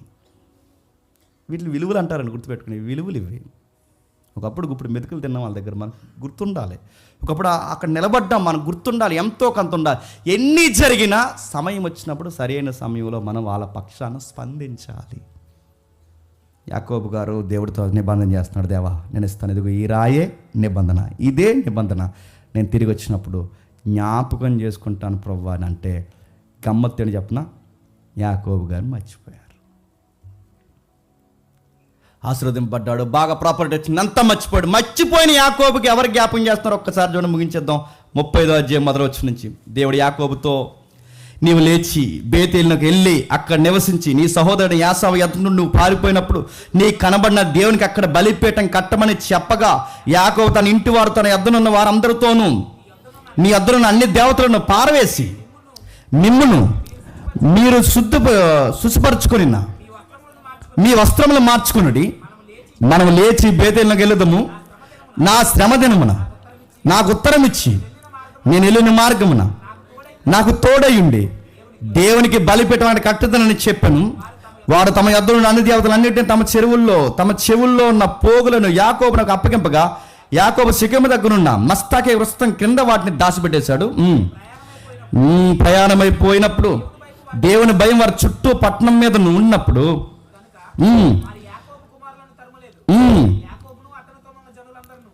7వ వచనంలో అతడు తన సహోదరుని ఎదుటి నుండి పారిపోయినప్పుడు దేవుడు అక్కడ అతనికి ప్రత్యక్షమైన గనక అక్కడ బలిపీఠం కట్టి ఆ చోటునకు ఏల్బేతేల్ అని పేరెట్టాడు. ఇప్పుడు గుర్తుపెట్టుకోండి, ఇక్కడ మీకు కనబడుతుంది లేదు, ఇంకా కిందికి రెబెక్కా దాయైన దెబోరా చనిపోయిన బేతేలును దిగువనున్న సింధూర వృక్షం కింద. అంటే ఇప్పుడు బాగా వినండి, ఈ బేతేలు అనేది ఒకటి ఉందని, అక్కడ ఒక కాన్సెప్ట్ ఉందని, చాలా కాలం క్రితం నాతో నువ్వు నిబంధన చేసావని, ఆ నిబంధన మాట తప్పేవాడిగా నువ్వు ఉండిపోకూడదని మళ్ళీ యాకోబుడికి అక్కడ నడిపిస్తున్నది ఎవరు చెప్పండి? మనం మాటలు ఇచ్చి మర్చిపోతామేమో కానీ, మన మాట ఇచ్చి మాట తప్పిపోయి మనం మర్చిపోయినా మన మాట తప్పువారుగా ఉండకూడదని మళ్ళీ మనల్ని జ్ఞాపకం చేసి ఆ మాటలో మనం స్థిరపరిచి మన యథార్థవంతులుగా తీర్చిదిద్దువాడు ఎవరు చెప్పిన? దేవుడే. జాగ్రత్త, ఎవరికైనా మాట ఇస్తున్నప్పుడు జాగ్రత్త, దేవుడికి మాట ఇస్తున్నప్పుడు జాగ్రత్త. నువ్వు మర్చిపోయినా ఆయన మర్చిపో. గమ్మత్తేడు చెప్పిన దేవుడు అన్నాడు, యాకోబు నీకు నేను ఉన్నాను. యాకోబు అన్నాడు, ప్రభువా ఎలా ఇల్లాను అలాగే మంచి సమృద్ధితో వస్తే నీకు మళ్ళీ వచ్చి చెప్పండి దస్యం భాగం ఇస్తాను. ఇక్కడ ఒక అవసరమైతే భవిష్యత్తుకు ఒక మందిరంలో దీని యొక్క ప్లానింగ్స్ అన్నీ ప్రొఫైల్ ఒకటి నేను పెడతాను ప్రభు అన్నట్టు మాట్లాడు. కానీ ఏమైంది చెప్పండి? కానీ గుర్తుపెట్టుకోండి, యాకోబు రేంజ్ మారిపోయాడేమో కానీ దేవుడు మారిపోయాడు. చెప్పండి, మన దేవుడు మారని దేవుడు. యాకోబుకు మాట ఇచ్చిన దేవుడే ఇస్సాకుకు మాట ఇచ్చాడు, ఇస్సాకుకు మాట ఇచ్చిన దేవుడే అబ్రాహాముకు మాట ఇచ్చాడు, వాళ్ళకు మాట ఇచ్చిన దేవుడే వాళ్ళతో మాట్లాడిన దేవుడే. క్రొత్త నిబంధనలు ఏమో తెలుసా? ఎంత బాగుంటుందండి ఆ మాట. ఆ మాటలు చాలండి, మనతో ఎవ్వరు లేకపోయినా కళ్ళు మూసుకొని బతికేయచ్చు. ఎంత బాగుంటుంది చూడండి. అదే మత్తయి సువార్త. ఆ మత్తయి సువార్తే 28వ అధ్యాయం మత్తయి సువార్త 28:20. నా శిష్యులారా, అన్నీ వదులుకొని నన్ను వెంబడిస్తున్న వారులారా, నా అపోస్తులారా, నా పిల్లలారా, నా రాజ్య సంబంధులారా, నేను మీకు ఏ ఏ సంగతులను ఆజ్ఞాపించుతున్నో వాటన్నిటినీ మీరు గైకొనవలను, వారికి బోధించుడి. ఇదిగో నేను యుగ సమాప్తి వరకు సదాకాలము మీతో కూడా నేను ఉంటాను. గుర్తుపెట్టి, ఎంత బాగుందండి. యాకోబుతో ఏ మాట అన్నాడో ఇస్సాకుతో అదే అన్నాడు, ఇస్సాకుతో ఏదన్నాడో అబ్రహాంతో అదన్నాడు, అబ్రహాం ఇస్సాకు యాకోబులతో ఏదన్నాడో. క్రొత్త నిబంధన సంగతులు చేతి పట్టుకుని వాటిని గైకుంటున్న వారితో కూడా చెప్పండి, వాటిని బోధిస్తున్న వారితో కూడా ఏమంటాడు చెప్పండి, వారికి తోడుంటానన్న నేను చెప్పండి, మీకు కూడా తోడుంటాను. ఈ మాటలు చాలవండి ఆ దేవుడిని అలా కౌగిలించుకుని బతకడానికి చెప్పండి. ఇవి చాలవా చెప్పండి. మనతో ఎవరు ఉన్నా ఎవరు లేకపోయినా, అన్నయ్య ఉన్నా అన్నయ్య లేకపోయినా, నాన్న ఉన్నా నాన్న లేకపోయినా, అమ్మ ఉన్నా అమ్మ లేకపోయినా, నాన్న వారు నాతో ఉంటానని ఉండకపోయినా, ఎవరు వెళ్ళిపోయినా, నన్ను పిలిచిన వాడు నన్ను ఎడవాడు ఎడబాయుడు, నన్ను పిలిచిన వాడు నన్ను దూరం చేయడు.